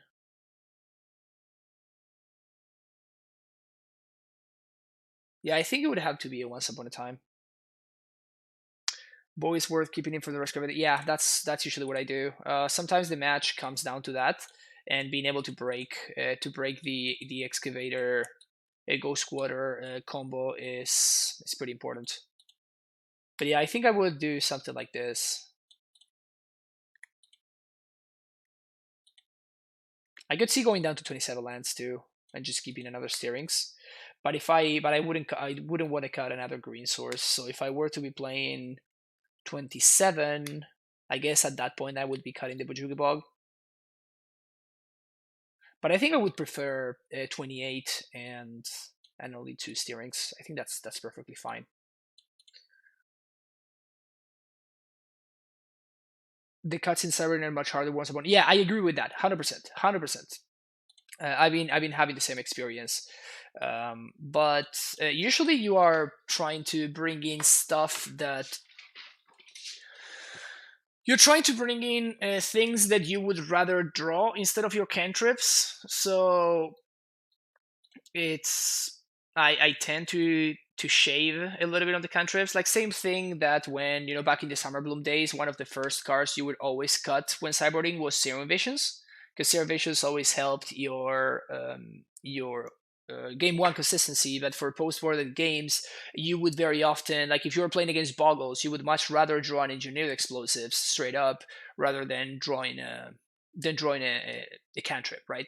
So that is kind of like the principle that I use when I sideboarded for the mirror, and this becomes even more true when you're playing a toolbox deck like ours, right? Like when you're bringing in Reclamation Sage against the mirror, the value of the single copy of Rec Sage is so much higher than in terms of the lands, right? Like the value of a single copy of Cavern Souls is higher than the steerings, right? Because you might find yourself in a situation where your opponent has the Pact of Negation or this Disdainful Stroke in hand or something, and then you really want to have access to that cavern. So for that reason, oftentimes in sideboard you will see me very often cut some number of cantrips, and depending on what I'm looking for in the matchup, for example against Bogles, I think I would cut. I don't know if I did that today. I honestly don't remember, but I think I would cut Once Upon a Times before Steerings, because Steerings finds me the most important card in the matchup, whereas Once Upon a Time does not. So both of them find us lands. That's why they're exciting and why we're playing them. But one of them finds us, our explosives or amulets for more aggressive matchups or more like combo centric matchups, while Once Upon a Time finds us basically our Titan. So if we're playing against something where Rex Sage or Raminap are very important, say something like Tron, then Once Upon a Time becomes a little bit better, because it draws us closer to these cards. So those are some thoughts in sideboarding, basically.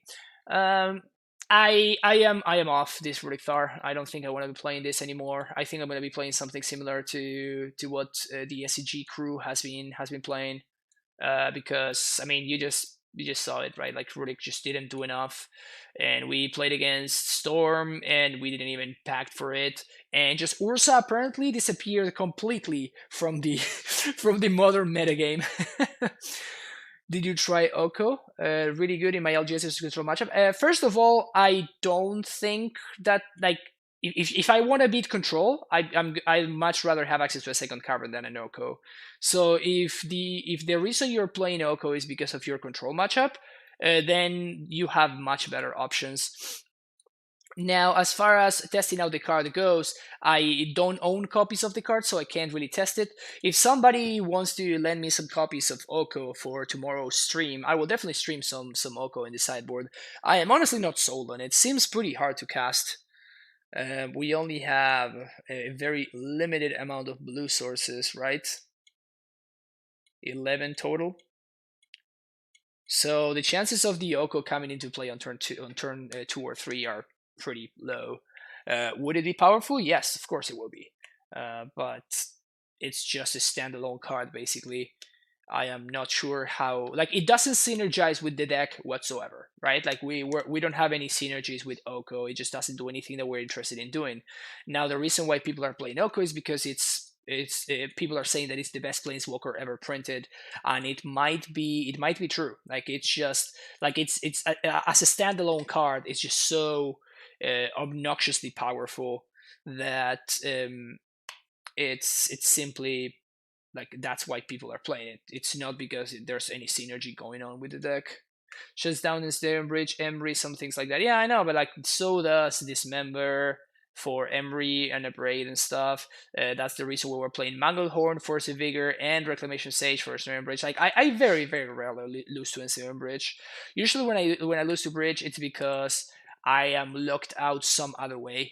Like my opponent has a Karn, the Great Creator, so I cannot use explosives, or they have, I don't know, like Torpor Orb or whatever. But I very rarely lose to Ensnare Bridge.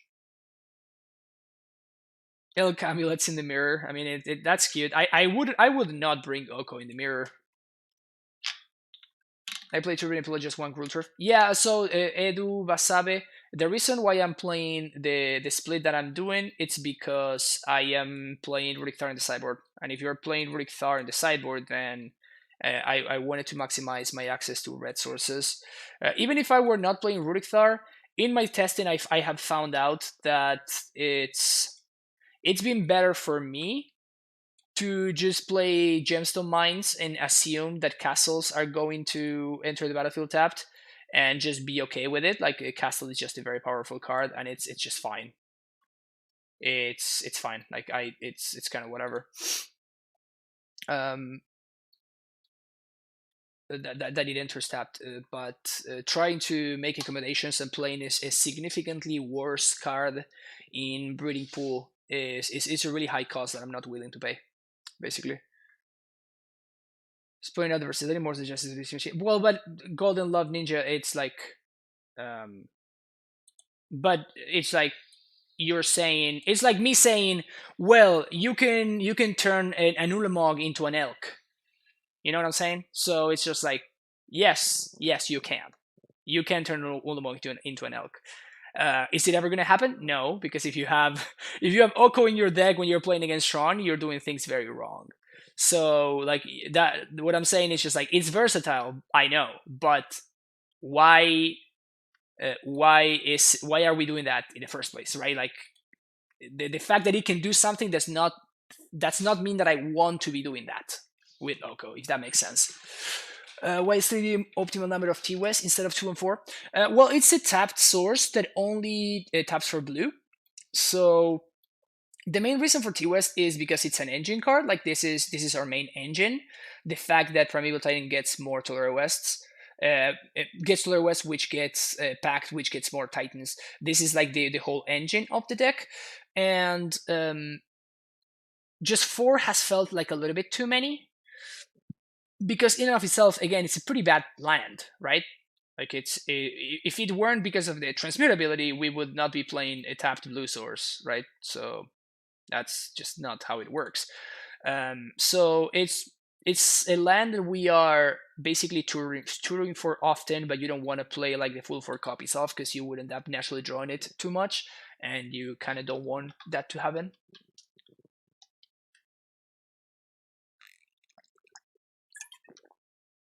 Kevin, with that raid, welcome everybody from Kevin's stream. Yeah, we're basically wrapping up the stream, so I'm fortunate that you guys are coming up right now. But thank you so much for the raid, Kevin. Kevin is the in-house Death and Taxes master here. Riley DK, thank you so much for the sub. Thank you for sharing that Twitch Prime love. Welcome to the Primetime Stronghold. Really appreciate the support. But yeah, as I was saying, Kevin is the resident D&T maestro. So if you have not checked out his stream, make sure you do so. He's great. Super chill. And yeah, so I'm certainly gonna make some changes for tomorrow. The fact that I played 4 leagues and I didn't face Urza once is very disheartening, and I'm kind of off this Manglehorn and this Rurik Thar. So I'm just gonna do some better things with my sideboard slots and see how things work out tomorrow. Still, I mean, we did manage to get the 4-1, so like, but 50% win rate, it's so low for what I have grown accustomed to that I'm just not satisfied by this list. So I'm certainly going to be changing things around 100%. I found the list for this one. Oh, you did? Sweet. That's awesome. Are you playing Stompy or are you playing like actual D&T?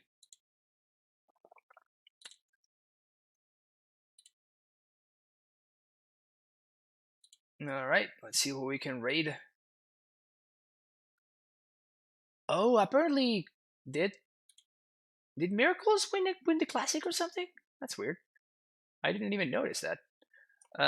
So we're going to give a raid to Todd Anderson. Todd's great, really fun dude, and he's been streaming mostly modern, which is exciting. So let's go check that out. I will be back tomorrow. Stay tuned on Twitter, and you can check out all my previous streams in YouTube. You can subscribe with this link over here. You can get access to the sideboard guide as well as all these emotes. And in order to join to get access to the sideboard guide, you need to join the Discord, which you can see the link right there, the Primetime Stronghold Discord. Very active Discord. You can ask your questions over there all the time. You can follow me on Twitter. If you're planning on making any purchases of paper cards, you can use my link with TCG Player. I will get you will be supporting the stream for free, basically buying the cards that you would be buying anyway. So that's a pretty sweet way to support the stream that has no cost whatsoever to you. And finally, you can make donations to the stream, and in a donation of $15 or more, I will play a list, 75 of your choosing through a league live on stream. We will talk about other, possible changes, how the list feels, etc. It can be something amulet, it can be something else, it can be legacy, it can be modern, potentially vintage. Who's to say, huh? All right, so we're gonna go on to Todd's stream and see you all tomorrow. Bye bye. Have an amazing rest of your day.